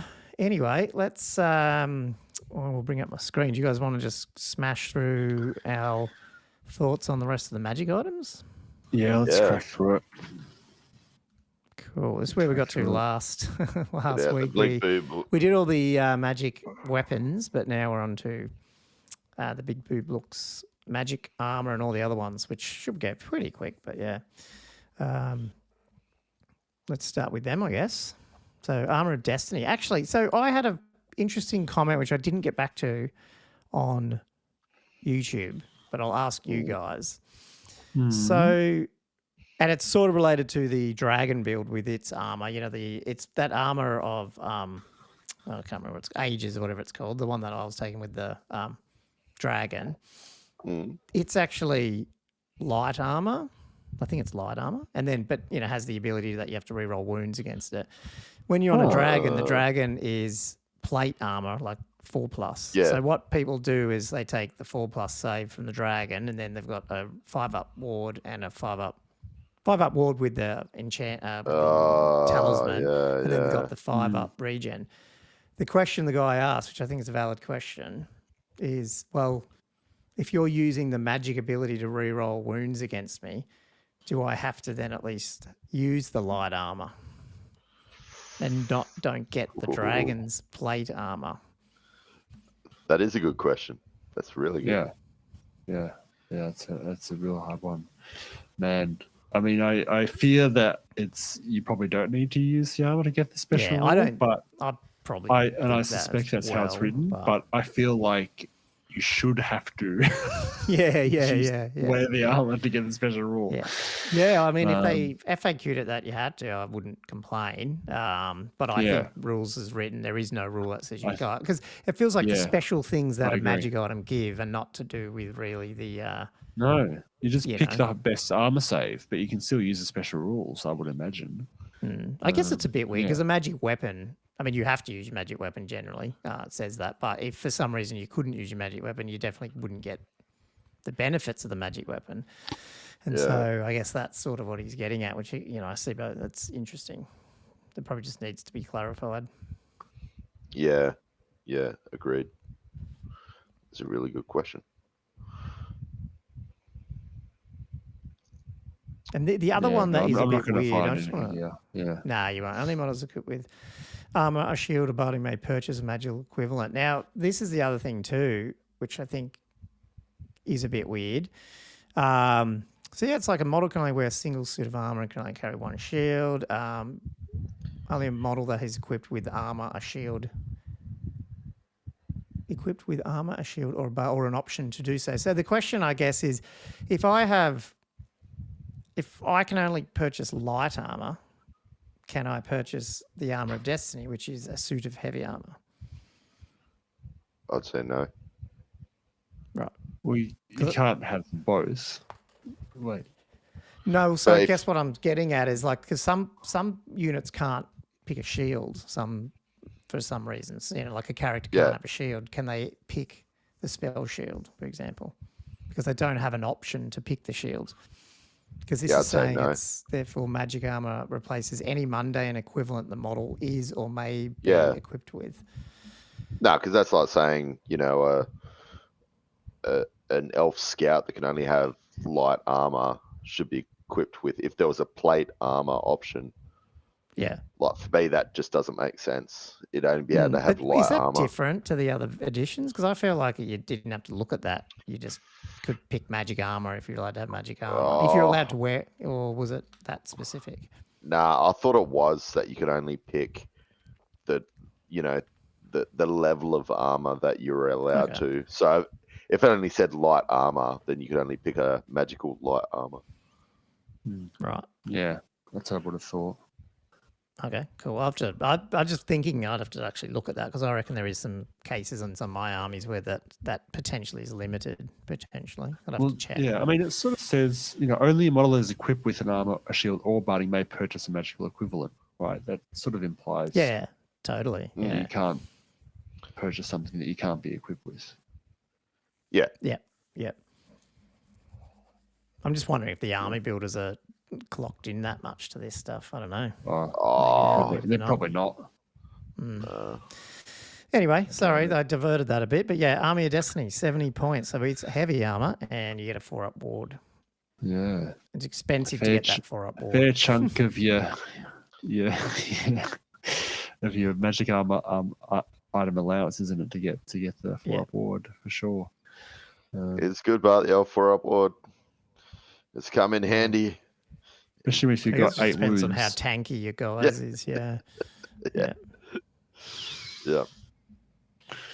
I don't know. Have you seen very much of it at this point? I don't think. I haven't. Yeah, I mean, most people. I haven't played many games, so I haven't actually seen a lot of people take it on battle reports as much. Yeah, I've seen the next one coming up. Yeah, the bedazzling. Yes, bedazzling helm. Yeah, for 60 points. So it's a helm, so it may be worn with other armor. Where it improves the armor value by 1 to a maximum of 2 up. In addition, any enemy model that directs its attacks against the wearer during the combat phase suffers -1 to hit.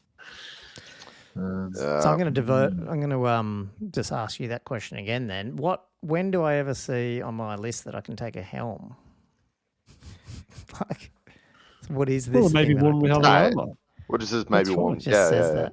Yeah. Okay. Anyone can take it. Anyone can take it.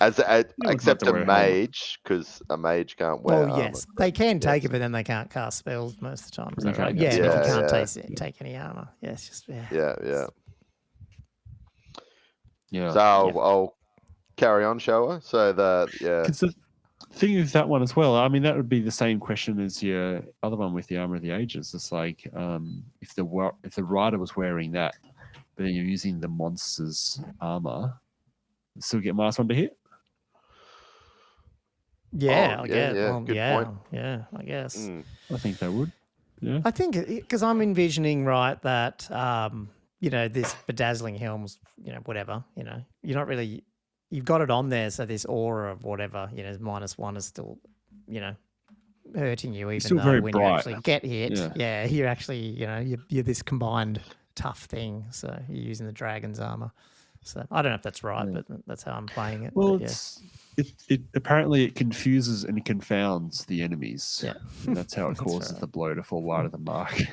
Yeah, right. Yeah. I thought it'd be like bright and blinding, but no, apparently it's confusing. Yeah. Anyway, sorry. Go on. Go on. Armored of silvered steel. So 40 points. So still pretty expensive. But yeah, it's a suit of armor that gives its wearer an armor save of 3+, which cannot be improved in any way. So pretty decent for a 3+ save, but obviously can't improve it. Probably going to be good for those characters and whatnot, because it just says it's just a suit of armor. So if you had like a light armor only sort of elf or something like that, which won't have access to a 3+ save, I think this is one of those. Yeah, something on foot that's not going to get barding or any other sort of benefits. Yeah, I agree. Yep. But yeah, 40 points is still fairly big investment for that. But it is. It is. If you've got no other option. Yeah, because like normal plate and whatnot for characters, you're only coming in at like what 7 or 8 points. So yeah. This is 40 to get that. 3 up. Yeah. Yeah, I mean, they've got to make these ones more because you can join it with, other stuff. You can't join this with other armor save, but if you could get this with regen and wards and all that sort of stuff, then suddenly it's harder. Glittering scales, 35 points, light armor. Once per turn, you make the opponent reroll a single roll to hit made against the wearer. What do you think of that one? It still seems quite pricey for a single reroll to hit, but yeah, and it's a suit of light armor. Yeah, I'm giving it a big thumbs down. 35 points. Yeah, so the good thing with the bedazzling helm, which I see is sort of in a similar vein, is it's giving you an extra pip of armor save as well. Yeah, only 25 points more, and a -1 hit across the board is arguably maybe better. The only thing I could think with glittering scale, a force reroll is not bad though. Of one hit. I think you'd end up have to, but I don't know. Maybe is there some elf characters and special, those, that have really high weapon skills? Like, what's the highest weapon skill in the game for just sort of a hero level character or something? You know what I mean? And then maybe you take something like this because the chance someone's probably potentially hitting them on 5s, so they're not getting many through, which means when they're re-rolling that single one, they're potentially making them re-roll that only one they got through. Like, that's the only thing I could think where it starts paying itself off a little bit, if you know what I mean. Yeah.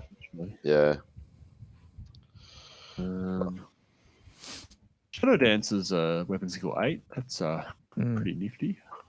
Yeah, it's pretty high. Yeah, I don't think there's many higher than that. You still have to weapon skill 3 to be hitting them on 5s, though. Yeah. Shield. Who's next? What should we doing? Oh, hold on. Where are we? Yeah. Shield. Shield of the Warrior True.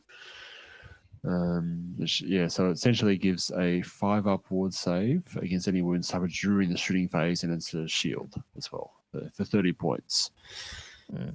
Which, a bit situational. Flying character or something? That's flying around, war machines, shooting, maybe? Is that what you'd use it for? Yeah, I think so. Just to, if you had something mounted or something that you just didn't have a ward save and you just wanted some protection against cannons or something, I guess. But even then, it's still a fairly significant investment for something that might be a bit situational when you could also just try to hide it out of line of sight. Yeah. Spell Shield coming in, 25 points. This is going to be one of your more common magic items. So every man and his dog can take this if they choose. So the Spell Shield is a shield, just in case you didn't know. In addition, its bearer has a 5+ ward save against any wound suffered that was caused by a magic missile, magical vortex, or assailment spell. So again, this is pretty much in a very similar boat to your Warrior True, so it's going to be very situational. Might be decent, I suppose. Again, you'd almost just want to fork out, just get the 5+ ward save, but you know, if you had the ability to get it with these types of shields or armor, in my opinion, where it's only going to be against, you know, magic or shooting or combat sort of thing. Yeah, I mean, I'd at this point, from what I've seen with, even assailment, I mean, I don't know, I think you're going to end up with a ward from somewhere else. You know, if you're worried about getting hit with assailments like the spectral doppelganger, is that technically, that's not really is it an assailment? Yeah, it is. Yeah. You're probably taking some other things. Yeah, I don't know. Yeah. But it is interesting that's common, because did they think then that would be more useful and you'd see it around the place more, but I don't know. Yeah, it's curious that they made it extremely common. Well, you can take more than one on a character. Yeah. The Armor of Meteoric Iron, this has always been the game, but it used to be the 2+ one. And now it's just 5 up, can't be improved in any way. However, can't be reduced in any way either. So you end up with just a 5 up save, unless I guess you get no save. Again, I don't know. Is that different? Is like no armor save means it ignores this? Do you think? Yeah, I think so. Still, yeah, it would, wouldn't it? Yeah. Okay. Yeah. Because it just says, however, nor can this armor value be reduced in any way. Which, I guess, I don't know. I would say, if you don't get an armor save, you don't get this. But I would imagine. I would say that. Yeah, I'd agree. Yeah, I agree. But I mean, what do you think about it? Like, it used to be a 2 up. Was it in 8th? It was a 2 up. So it was closer to the... straight 2 up. Yeah. A 5 up that can't be improved. It's really just not helpful. Yeah. Not helpful at all. Yeah, it's almost like you could have taken that one off and let you stack it, but you can't get it lower than 5 up. You know, that would have been slightly better. Yeah, for sure. Enchanted Shield. The old Enchanted Shield for 10 points, as has always been. Unfortunately, a lot less useful these days. So it's a shield, and in addition, its bearer has a 6 up ward save against any wounds that were suffered from non-magical attacks. It's like, wow, that's so specific and really terrible. I just think you'd always find something better to spend the 10 points on. It's crazy to think now that the old Enchanted Shield was, an extra pip of armor save for 10 points, like it just makes it look incredible compared to that. It's across the board, but like the magic items, I think everybody's on the same boat, that they're a little bit, it's a lot more. It's almost like there's a couple in each section that everyone's always going to have, and then the rest. Yeah, the rest are just like what? Yeah. The Charm Shield. So this is your 5-point Hail Mary. So the Charm Shield is a shield, if you didn't know that. In addition, once per game, the Charm Shield gives its bearer a 5+ ward save against a single wound. Once this ward save has been used, the Charm Shield is considered to be an ordinary non-magical shield. For 5 points, I got to admit, if you didn't have a ward save, I'd be throwing this on. Yeah. Exactly. And especially, again, if, that character had a certain, like that goblin wolf person that's trying to get in and hit someone with his strength 10, he's got to get across the board. You sort of whack this on there as well. And, yeah. It's a shame you can't have more than one shield because you could have a stack of like 4 of them. Like 4 charm shields. And model that on the back of the character. Yeah. I mean, the 5 cents is only, it's a simple shield hung with charms and fetishes to bring the bearer good fortune. But in the heat of battle, such ornamentation rarely survives intact for long. It's got goblin written all over it. That's fantastic. Yeah. I like that. All right. Cool. Talismans then. We go on to, there's a handful of them. Dawnstone, 35 points. Yeah, Dawnstone. Am I going? Oh, I don't know. Or was that me? Or did I just go? No, I went. Okay. I tried to do Chad Shield. Yeah, it's your turn. Oh, yeah. You're right. Dawnstone, 35 points. Bearers of Dawnstone may reroll any armor save. Roll of a natural 1. I mean, I haven't been in a position to use this, but I mean, would you potentially do this when you're on dwarf characters or something that could easily have 2-up saves and stuff? Like, is that when this stuff becomes useful, or is better options? Potentially.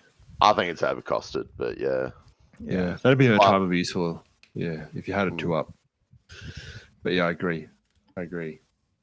Like, the bread version, the Grumble Grey Helm is 40 points and it's a helm, so you get +1 AS and you get this. And this. Which is really useful. Yeah. What's the points? Same point? 40. Similar? Oh, it's 40. It's only 5 more points. Oh, yeah. That's heaps better. Yeah. So you put that on, because they've already got, 4-up with their plate and then a shield, and then you put that helm on, do you? And you get to a 2-up. Yeah. Yeah. Yep. Yeah. 2-up rerolling ones. Yeah, that's good. Yeah. It works nicely. Then the next one will be Talisman and Protection for 30 points, which I think we'll see around a bit because this is a straight up 5-up ward. Yep. That's I think that's taking. I mean, you see this a lot, I think. Yeah. For 30 points for just a ward in every situation. I think it's hard to go past. And especially with the undead characters that already have a 5-up regen. Like, it's for 30 points, you're basically getting the old 4-up ward in a way. You know what I mean? Like, it's probably not as good, but a 5-up is probably getting close to a 4-up. It's pretty good. Yeah. So this is something I've got here, right? So this is coming in at 30 points. Ross, you go on to your Shield of Warrior True, which is a shield with a 5-up ward save against only shooting for the same cost. Yeah. I don't know what. It's just not adding up. A 5-up is actually a bit better than a straight 4-up. Oh, it's better, is it? Yeah, might be. Yeah. I think I was thinking about the maths the other day, and I can't remember which way I fell on it. 57% of them you'll save, because it's 0.66 times 0.66. So it's 43% get through. So it's actually statistically quite good. Yeah, slightly better. Yep. The Paymaster's coin. This thing is fantastic. So common. So again, everyone's got a coin. I'll just read a little blurb because read the blurb. The blurb is great. This heavy golden coin may not be enchanted, but its weight is in its owner's pocket. Certainly inspires heroism. There you go. So it's this heavy coin that inspires heroism. Yeah, it's a big lump. Because you want to survive to use it. This heavy golden coin may not be enchanted. It made me think of, I don't know, I mean, these, when I was religious years ago, you always heard stories that people, like some soldier had like a little Gideon Bible in his front pocket and got shot and it stopped the bullet. When I saw the heavy golden coin may not be enchanted, but it just stops that one axe throw. Yeah, that's it. So it's a single use? Apparently it's... no, it's more like you get to re-roll the shot, the bullet. Yes. Isn't it? It's the other way around. Yeah, that's the thing. It's more of a luck thing. So the bearer of the Paymaster's coin may re-roll any failed rolls to hit made during the combat phase. So single use, so you can use it whenever. You can even throw it in with hatred, so you can get your hatred and then jump on to this puppy, just to make sure. So you can re-roll a re-roll. Is that what you say? No. For the next phase. Oh, right. The next time. Yeah. After So if you want to keep, if you really wanted to make sure what you wanted to die dies. Yeah. Fair enough. Again, these ones are good when they're they don't seem that overpowered because they're only one, but when you're putting them on heroes that might only have 2 or 3 attacks, especially if you've just got those, like you said, you had this on the goblin one, didn't you? That had the strength 10 wallop. I think you did. Yeah. Makes sense. For 25 Obsidian, points, I reckon that's Yeah, you'll see it. Obsidian Lodestone, 20 points. And this is common as well. A model may purchase up to 3 of these. So this is one where you can actually stack. And it basically it's magic res, I guess. So you can stack it up to 3. I think, I don't know, my view is that we still haven't really worked out if we should have a lot of magic res in the army or not. And I think if we find the meta, you do, because, lots of spectral doppelgangers are going around or something like that, then I think you might see this pop up a lot more. Yeah. But it's a wait and see, isn't it? Agreed.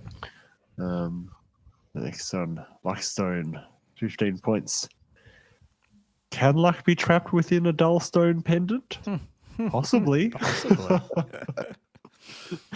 So it's just another single use one. The bearer of a luck stone can re-roll a single failed armor save roll for 15 points. And again, it's extremely common.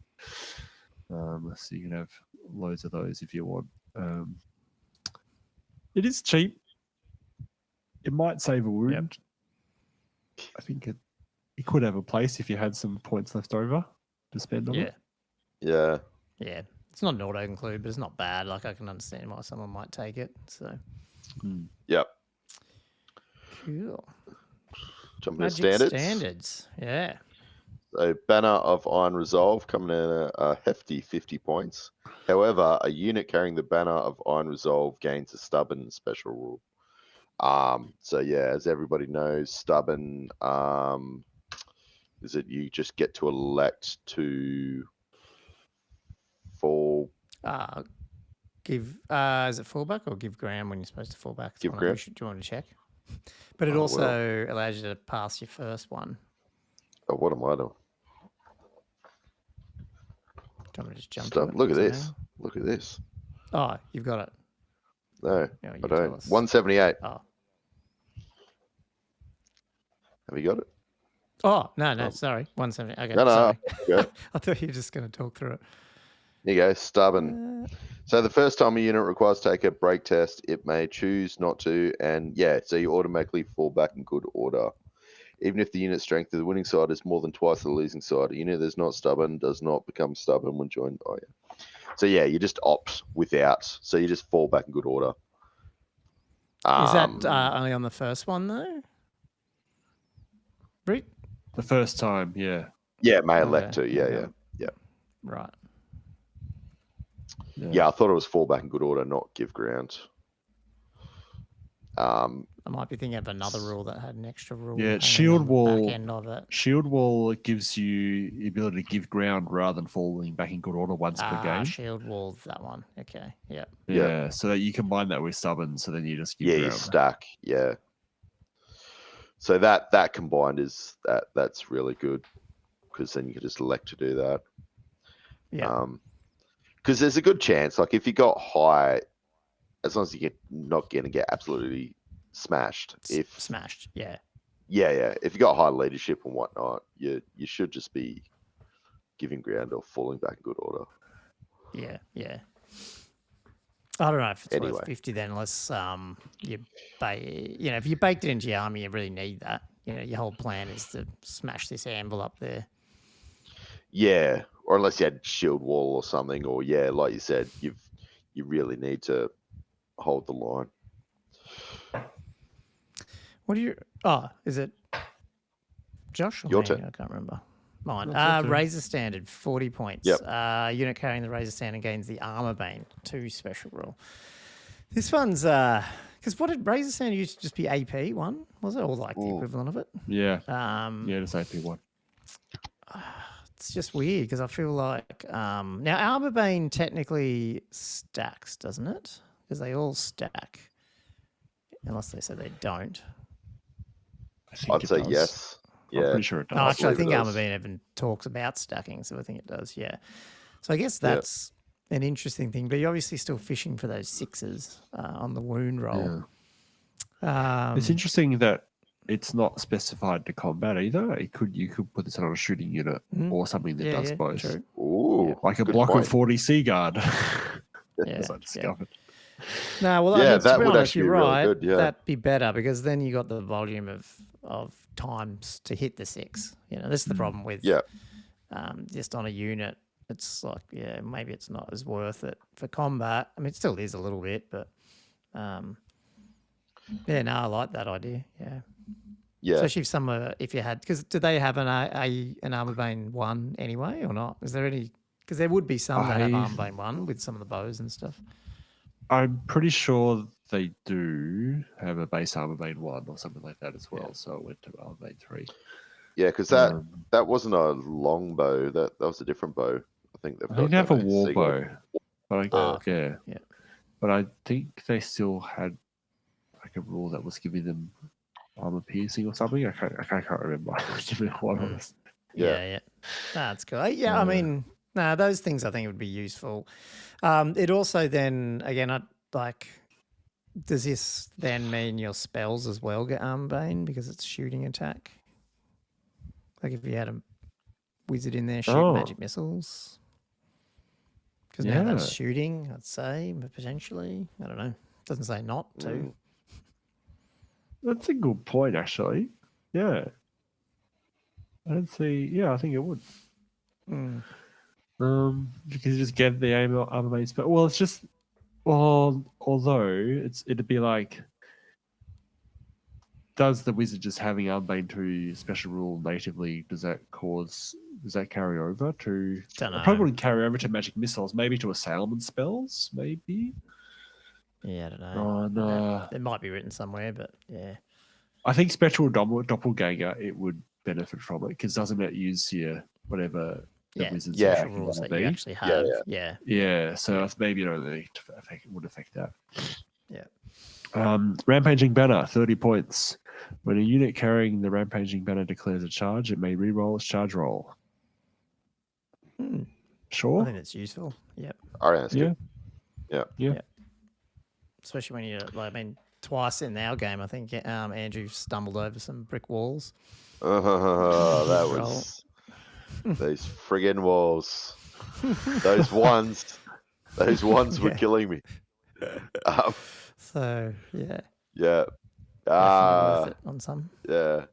The Blazing Banner, 25 points. So this is going to be quite useful. A unit carrying the Blazing Banner gains the Flammable Attacks special rule. So yeah, it's good. It's a little bit pricey for a Flammable Attacks. It would have been nice to see, because obviously this is the problem with Flaming Banner. You can't turn it on or off. You just got it all the time. So I think it would be advantageous because there's so much regen around. You're going to see quite a lot of flaming around. You can have armies like House Dwarves who get their 5-up ward, etc., against flaming. Yeah, we'll see how we go. And not like flaming attacks doesn't take out regen. It's only if you have flammable as a special rule. Yeah, on for that undead unit. Is that right? Yeah, and not all of them have it, which is a bit weird. So like, I don't know. I'm not sure if I rate flaming attacks that much at the moment, but I don't know. Yeah. You saying not all undead have the flammable special rule? I think not all of them do. That's pretty hard to track. Oh my god. Yeah. I thought most certainly not everyone with do. regen have it. Yeah, That's definitely not everyone with the board. regen. Yeah. I'm pretty sure most undead would have it because I think all my vamps have got it. I think. Don't quote me. What? I'll try not to. It's just and it might be, but it's just something to think about and double check. Yeah. Looking at it, Fair enough. Next one, the War Banner for 25. Oh, no, wait. I'll do it anyway. War Banner for 25 points. When calculating the combat res, the unit carrying the War Banner may claim additional bonus of 1 combat res point. Completely the same. Hasn't changed at all. Amazing. It's the only one that hasn't. It's a proud banner of great age, apparently. Something else hasn't. Yeah. Look, I mean, it's going back to your point ages at the early part of the podcast, Josh, about, getting that, it's pretty hard to get that sort of static combat res up a bit. It's like each point counts, so it's probably useful for 25 points. It does. 100%. I mean, less useful than it used to be in that, breaking the enemies isn't so much harder to do. Yeah. So if you're winning combat by a lot. But yeah, if you want static combat res, if you're coming up against a dragon or something, super, super important. Cool. Awesome. Well, that's all the banners. Probably what we should have done is what are the take homes for each one, Well, maybe we'll do that at the end, like which, pick 2 or whatever from each category that are definite ones you'd take. But anyway, enchanted items.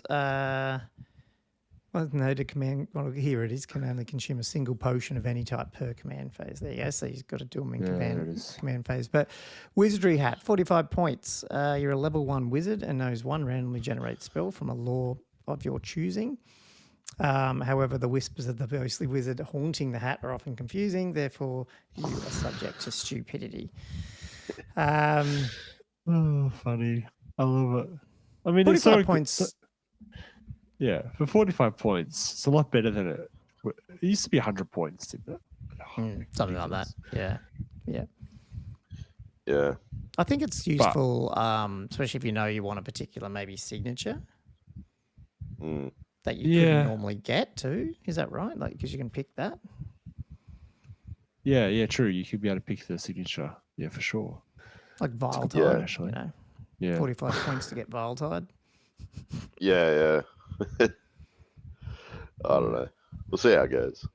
It's expensive, and then obviously, if you that makes you a wizard, right? Yeah, makes you a wizard as well. So then you got to be losing your armor, obviously. Yep. Yeah, which kind of. I think that could be in the FAQ somewhere. Yeah. I can't remember. I think I saw something about that. I was trying to remember. I'm pretty sure that was it. Or does it not make you? I don't know. But if it does, if you lose your armor, that's like a big. Oh, hang on, you can. Deal breaker. Yes, the wearer of the wizardry hat is not actually a wizard. Their magical powers are granted by the haunted hat, so you can. Oh. Yeah, okay. And yes, you can also wear the bedazzling helm. You can wear the bedazzling helm? Yeah, because one is an enchanted and the other is type of magic armor. Yes. Yeah. So it does make it kind of useful if you. I think I'd like to do this, go through on an episode all the signature spells in the game. Yeah. Because they're sort of kind of important, like knowing which ones have the good sigs, I think. Yeah. It's like half the reason sometimes you'll take a lore is just because you can go to the backup. You can guarantee which one you got, Yeah. You got something decent. Flying carpet. The only limitation with being level 1 is if you come up against a level 4, you're not going to get a spell off very much. But, totally. Anyway. And what I said before, you can't get Viletide probably because sure the Laws of Magic are only the SIGs that are on the actual army book ones, wouldn't it be? Yeah, because you need it. You need that in your description. Yes, in your special rules description. Yeah, like the Boagwan one has the Gork one. Yeah. Yes, you can't actually do that. Yeah, of course. So you need I was just getting excited. Signature spell of your lore, but that'd be it. Yeah. Army list lore. Yeah, fair enough.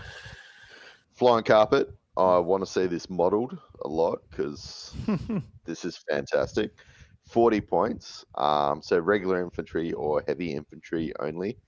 The bearer of the flying carpet gains fly 8 and swift stride.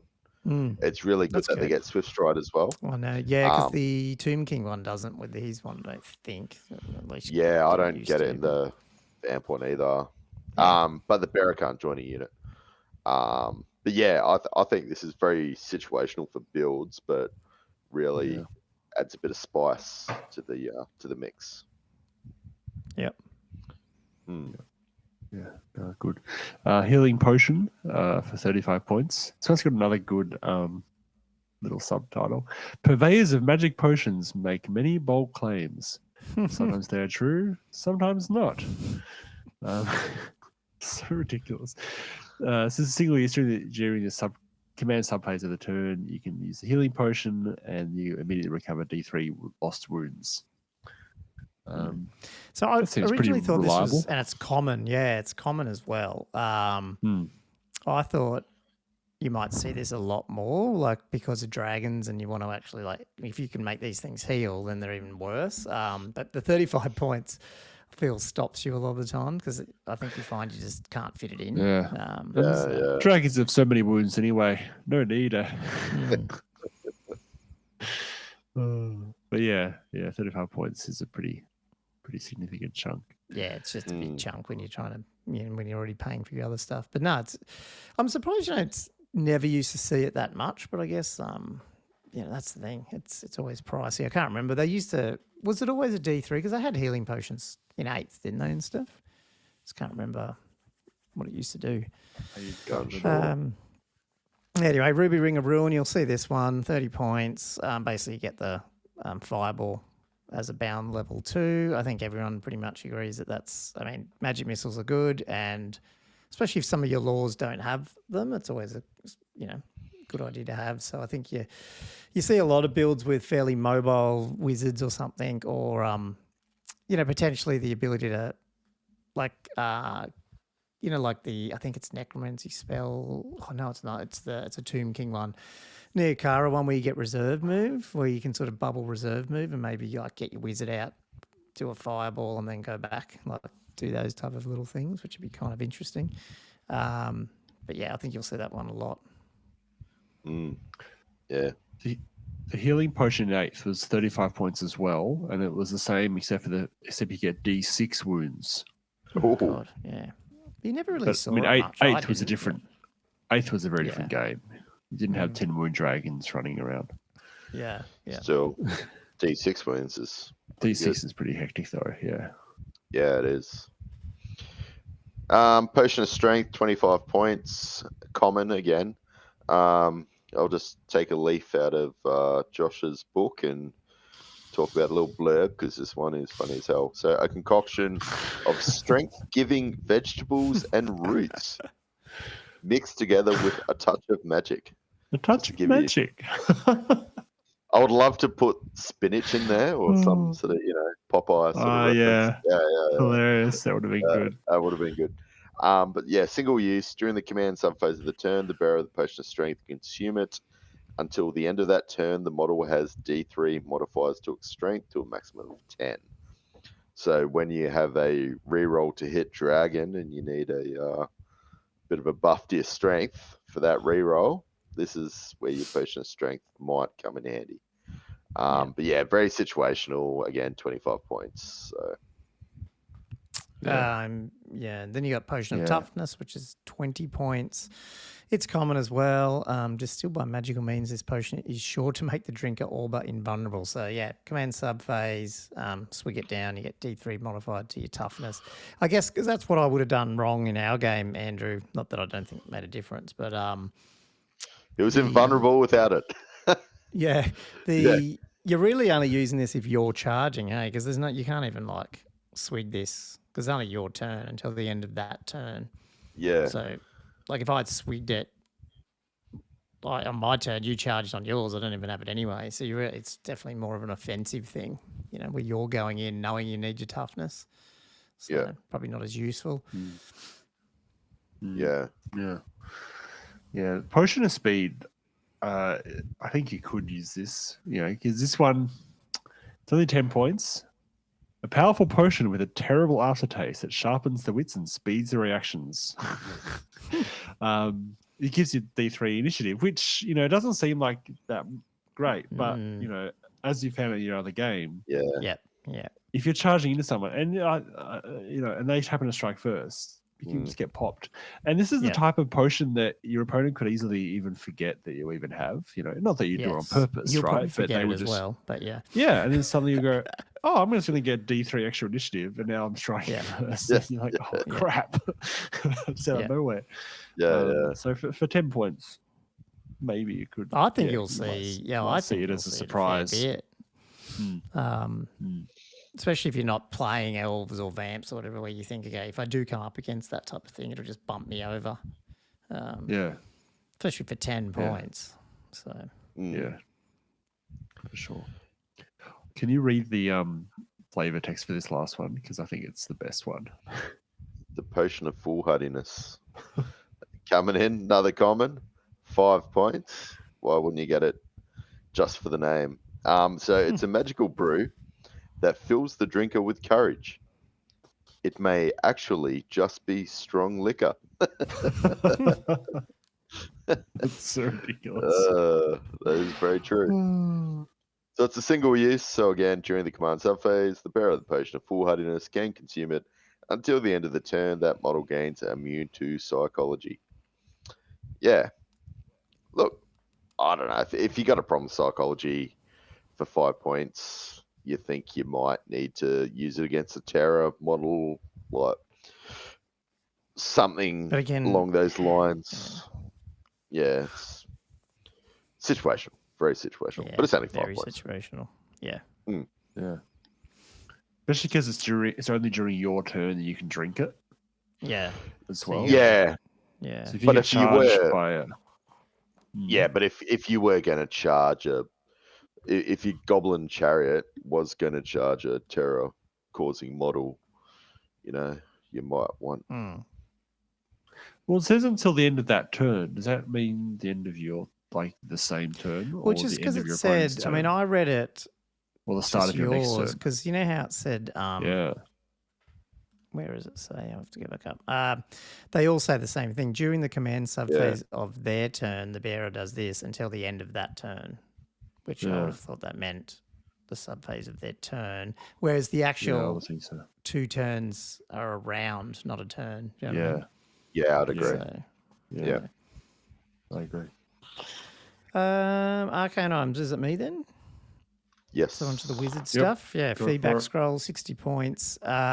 Single use, bearer may use this scroll instead of making a wizardry dispel. The spell is cast, but once it's resolved, roll 2d6 for each roll of a 4-up. The casting wizard loses a single wound. I haven't read this much. That's I don't know. I don't mind that. It's interesting. It's pretty expensive. It is very expensive, yeah. 25% of the time, you'll cause 2 wounds on the wizard, which is pretty. Yeah, I mean, against really wizards, elf, like ones with just 3 wounds and stuff, or 2 wounds. Yeah. Yeah. And it is a lot, but I mean, they're arcane items, so your wizard has to hold this, and which means it has to be wizard lord as well. But I don't know, maybe. So I'm guessing this is what gets a little bit frustrating is there's no mention of wards, so I'm assuming you just don't get anything. Yeah, I think when you lose a single wound, it goes. I think you just go. I mean, again, it needs to be FAQ'd, but I think if you suffer a wound, you get your saves. But if you lose a wound, it's gone. If you lose, right. Yeah. This next one is similar in that it's a very expensive counter. So scroll of transmogrification for 50 points. Oh, this one's extremely common, interestingly. I guess it's because it's a scroll. Feedback scroll isn't. That's interesting. Single use. The bearer may use a scroll instead of making a dispel. The spell is cast, and then once the spell has been resolved, they must roll. The casting player must roll equal to or lower than the casting wizard's level on a single die. Should they fail, the wizard has to draw frog. So wait, see, you've got to roll equal. Oh, actually, so it's easier to pass it if you're a high level wizard. So while transmogrified, the wizard cannot cast or dispel any spells, cannot use any of their equipment, reduce all their characteristics, excluding wounds to 1, and then you keep rolling a dice at the start of each start turn subphase. Is that both players? I think. Yeah, both players. Yeah. And a roll of 4 up. the wizard returns to normal. But retains a love of water. It's it's just a funny one. But the funny thing is, if the meta changes where people go bugger wizards and we're just going to like lots of level 1s and 2s, then you go, well, okay, maybe you take a couple of these, or take one of these because they're, turn one of them. But again, if they're level 1 and 2s, maybe they're not that useful. So who cares? Well, yeah, I don't see, it's not a good counter to a level 4 because most of the time they're going to pass it. Yeah, and it's almost like the excluding wounds. It would have been funny if their wound one goes down to 1 as well, if they haven't, at least if they have 1, just for while they're a frog, so then you can go in and wipe them out. I mean, they've got no toughness or weapon skill anyway, but yeah. How's it going to work when they're on a mount? It just seems... Does it say model? It does, doesn't it? The wizard cannot reduce all their characteristic, including wounds. Excluding I mean... The like wizard 50 points for a third of the time. Good question. Their wizard lord, even on a dragon, turns into a frog. It's pretty interesting. Like it's. Yeah, because what does the dragon's toughness? Yeah, everything. Because some of them are like plus 3. And you lose it's not all your like equipment 6. and stuff. It's in the FAQ. Yeah, I see what you mean. Oh, is it? What does it say? The wizard is transmogrified, but not their mount. In the example given, you will be left with a frog riding a dragon. Yeah, so then you would add you'd end up with toughness 7, whatever still what it is. No, plus 1, it'd be toughness 2. Because some of the dragons, aren't they like, or some of the mounts are like plus. Oh, like 2 or 3, maybe? Yeah, it doesn't tell you 6. So I'm pretty sure. I don't know if that's across the board. And the Tomb King one just adds +1, but that's because the dude already has toughness 5, and then the dragon adds +1. So he'd be a toughness 2 dragon. That's what I'm sort of. I mean, it's still an interesting count. I mean, not that again they have to be wizards, so. Because dragon, the zombie the high dragons elves and stuff. Toughness. Yeah, like in your guy's a wizard. It's, I mean, 50 points, you start thinking, well, I could throw that if I've got a couple of level 1s running around, I can spend 50 points on this one and you can just have it there just in case. It would be so fun. And in a tournament, you start going, well, in one tournament, surely one of their lords are going to roll 5 or 6. Yeah, sure. So you might turn at least 1 or 2 guys into a frog in a 5-game tournament. But then you got to actually counter that and kill it, Oh, just use your archer. And they're still, and they're still maintaining control of the movement. It's not like it becomes a frog and then it randomly moves d6 inches in a scatter dice direction, every turn after that. That's gonna be hard. Which is what happened, I think. Because didn't the green skin miscast table when they turned into a squig, it would move randomly as well back in 6. That was pretty punishing. So this one though, like they cast a spell, so it's their turn. Then you turn them into a frog, but before you can really do anything about it, they also get a chance to turn him back in your start of turn. A 50-50 chance, yeah. So like it does become quite. Oh man, that really is a big limit. It's not like if they roll a 6, you have to roll a 4 up. Oh yeah. Yeah. If that, that's a bit. That does actually make it pretty much useless. Read that last sentence again. Yeah, now I'm lost. I don't know whose turn it is now. Wand of Jet. It was me. So 45 points. The bearer of the Wand of Jet may apply a +1 modifier to any of their casting dispel rolls. However, should they roll any double when making casting or dispel roll, the Wand of Jet is destroyed and cannot be used again. So it's not too bad if it wasn't 45 points, because I think a double is going to be semi-common. I don't know what the percentage of rolling a double is on 2 dice, but I'd at least. Well, 20, the double 1's always going to be a miscast, and then the double 6, it'll blow up anyway. Yeah, it'll disappear, I guess. But yeah, you're right. I don't know what 6 out of 36, whatever it is. Is it? No, it's 12. No, more. It'd be quite a few. Yeah. Yeah.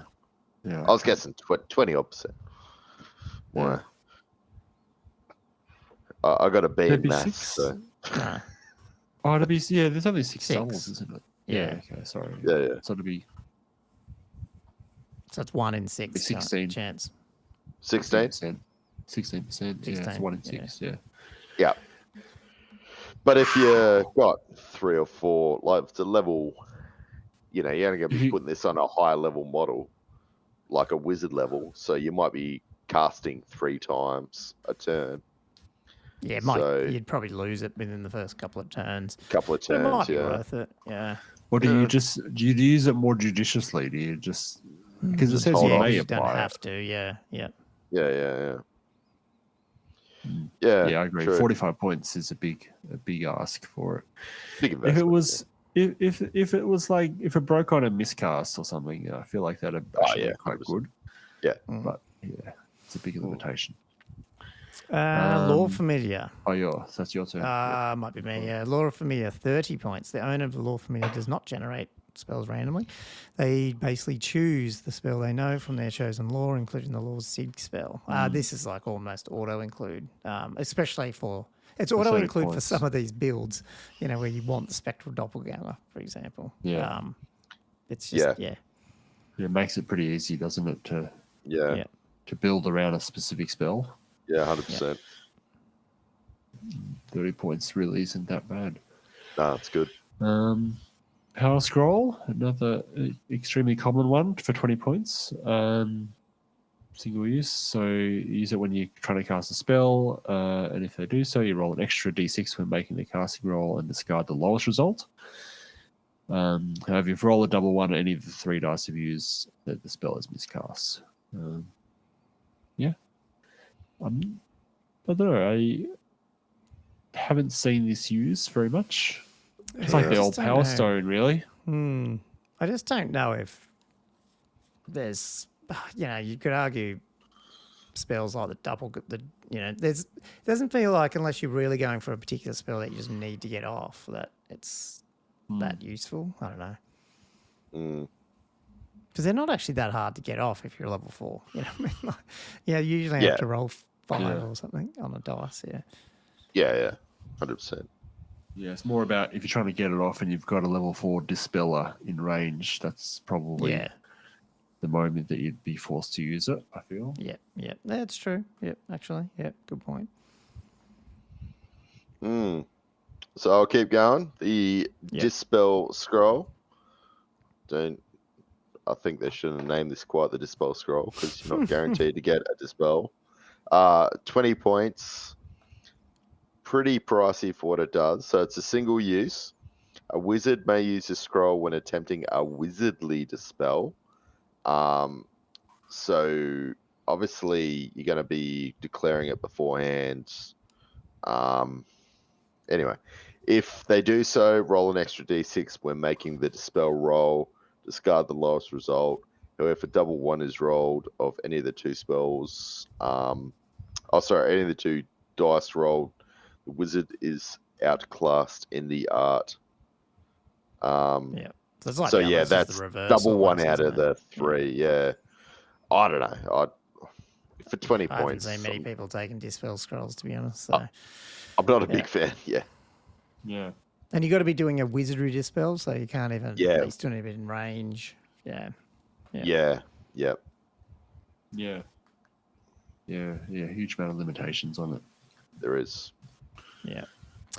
I mean, if it was off of Phasian Dispel, I feel like it would give it a niche that would actually make it quite useful. Yeah. Cool. Arcane for me is 15 points. Basically, you get an extra lore to generate from. Those spells from 2 laws of magic rather than use your 1. When determining the spells the wizard knows, you must roll for each lore separately. Duplicate spells rolled as normal. The wizard may discard 1 randomly generated spell as normal, replacing it with the signature of that same lore. So I'm assuming they've got to be the laws that you can actually access. Is that right? Because it doesn't say any.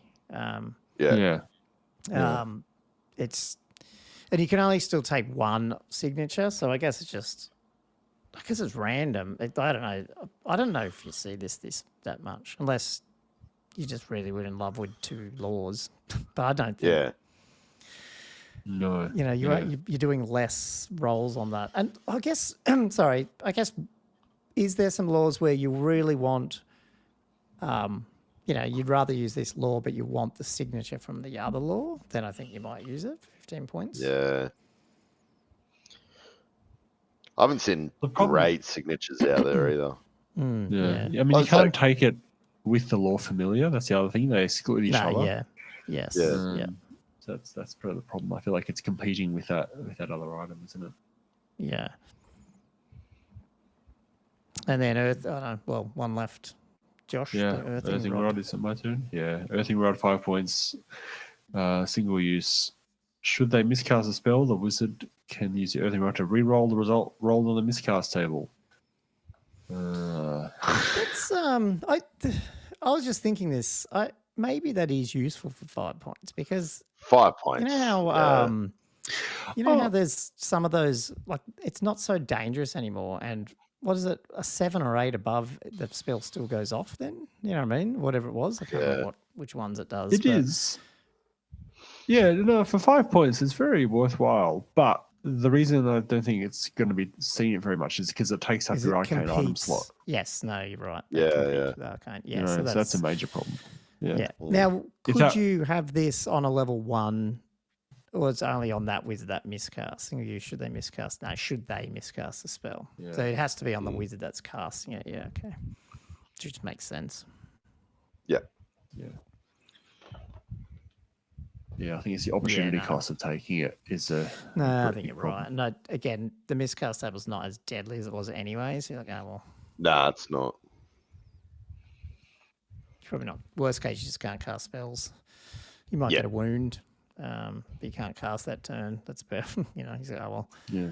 Yeah. Cool.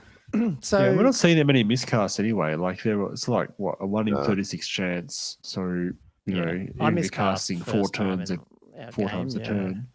Yeah, you might see one miscast every game and a half or so. I feel. Yeah. I've only done it once, and I've played 3. Did you say you miscast in your first turn? Yeah, I think so. Well, first turn, I think it was. Yeah, it was first pretty or early. Second.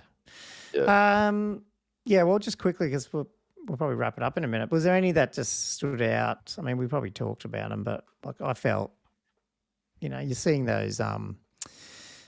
This bedazzling helm was definitely one. Yeah. That's probably the only one that I've seen a fair bit of in the list. Yeah. The 5-up a couple ward. of other niche ones. Yeah, the 5-up ward one. Which one?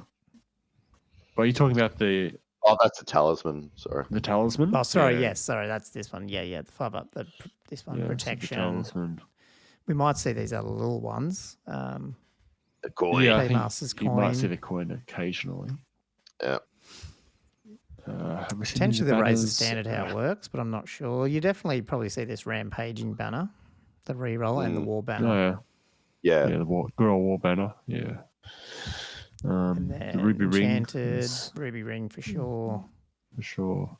Potentially the potion of speed for 10 points. Yeah. Probably it. Yeah, for 10 points. Maybe the fact strength you can just take it. I reckon you might have the strength in there as well. Like depending on builds. Not as good anymore now that it doesn't give AP. If you had that, then it'd be no brainer.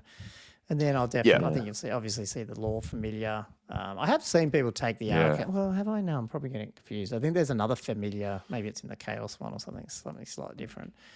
That's about it really in this one. Hopefully we'll see more scrolls of transmogrification, but we probably won't. I want to see some frogs, damn it. But yeah. That would have been great. Cool. Oh, we got through the big blue book's magic items. Yep. The spell familiar is in the Warriors of Chaos one, and she gives you an extra spell for 15 points, and it's interestingly that's an extremely common one. So you can actually combine that spell familiar with a lore familiar. Yeah, right. Yeah. So that, geez, Chaos get everything good, don't they? Start a Chaos army. I say 15 points to choose an extra spell on top of your regular spells. Actually, yeah, it is. It's pretty damn good. Yeah. Awesome. Okay, well, I think we got through another episode, did we? Yeah, I think that's about it, isn't it? Do we have anything else to cover? Nah, just the preview for the bat rep coming up. You guys haven't talked about that yet. Tomorrow-ish. Depends on you mean like for the replay from last week? Yeah, the replay. Yeah. We'll do that one tomorrow. We'll get that one out as well, so you can see our game we played. And then obviously me and Andrew will try to get another game in the next week or whatever with this the Tomb Kings versus Dwarves. I think we're going to try to maybe the Dwarf book review as well. Sounding like we might. Maybe it's easy to do that one because you know it fairly well. You've been going through it. Yes. Yeah. It should be all right. Just So good.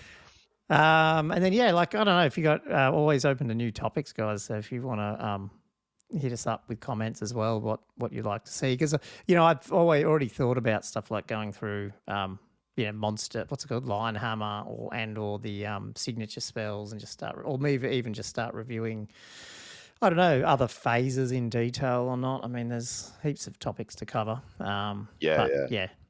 Obviously, we'll do more sort of themed ones on our YouTube channel, but the podcast we sort of just cover stuff a little bit lighter and a little bit off the cuff, I guess, on the podcast.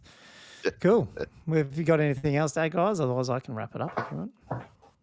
No, that's it. No. Another week. Oh, I should say it's 30th episode too, which is it's getting up there. So it's a nice round number. Yeah, it is. It's all good. Nice. So thanks for that. Yeah, well, and obviously it's only possible for the listeners. So thanks for that. I think we hit 15,000 downloads of the actual podcast. That's I don't know what it is on YouTube. It's more, but we only hit 10,000 not that long ago, and that's already gone to that. So it's crazy. So we really appreciate that. Obviously, if you are enjoying these weekly ramblings, we'd love a 5-star review on your podcast software of choice. But if you're watching this on YouTube, do the normal subscribe, click that bell button, so you not only get notified of the podcast, but just Andrew just said, all our other videos that we're bringing out. And again, feel free to join our Patreon if you want. Reach out to us on all the socials, Old World Fanatics, you'll find us. But until next time, thanks for listening to another episode of the Old World Fanatics. Cheers, guys. See you later. Ciao. See you guys.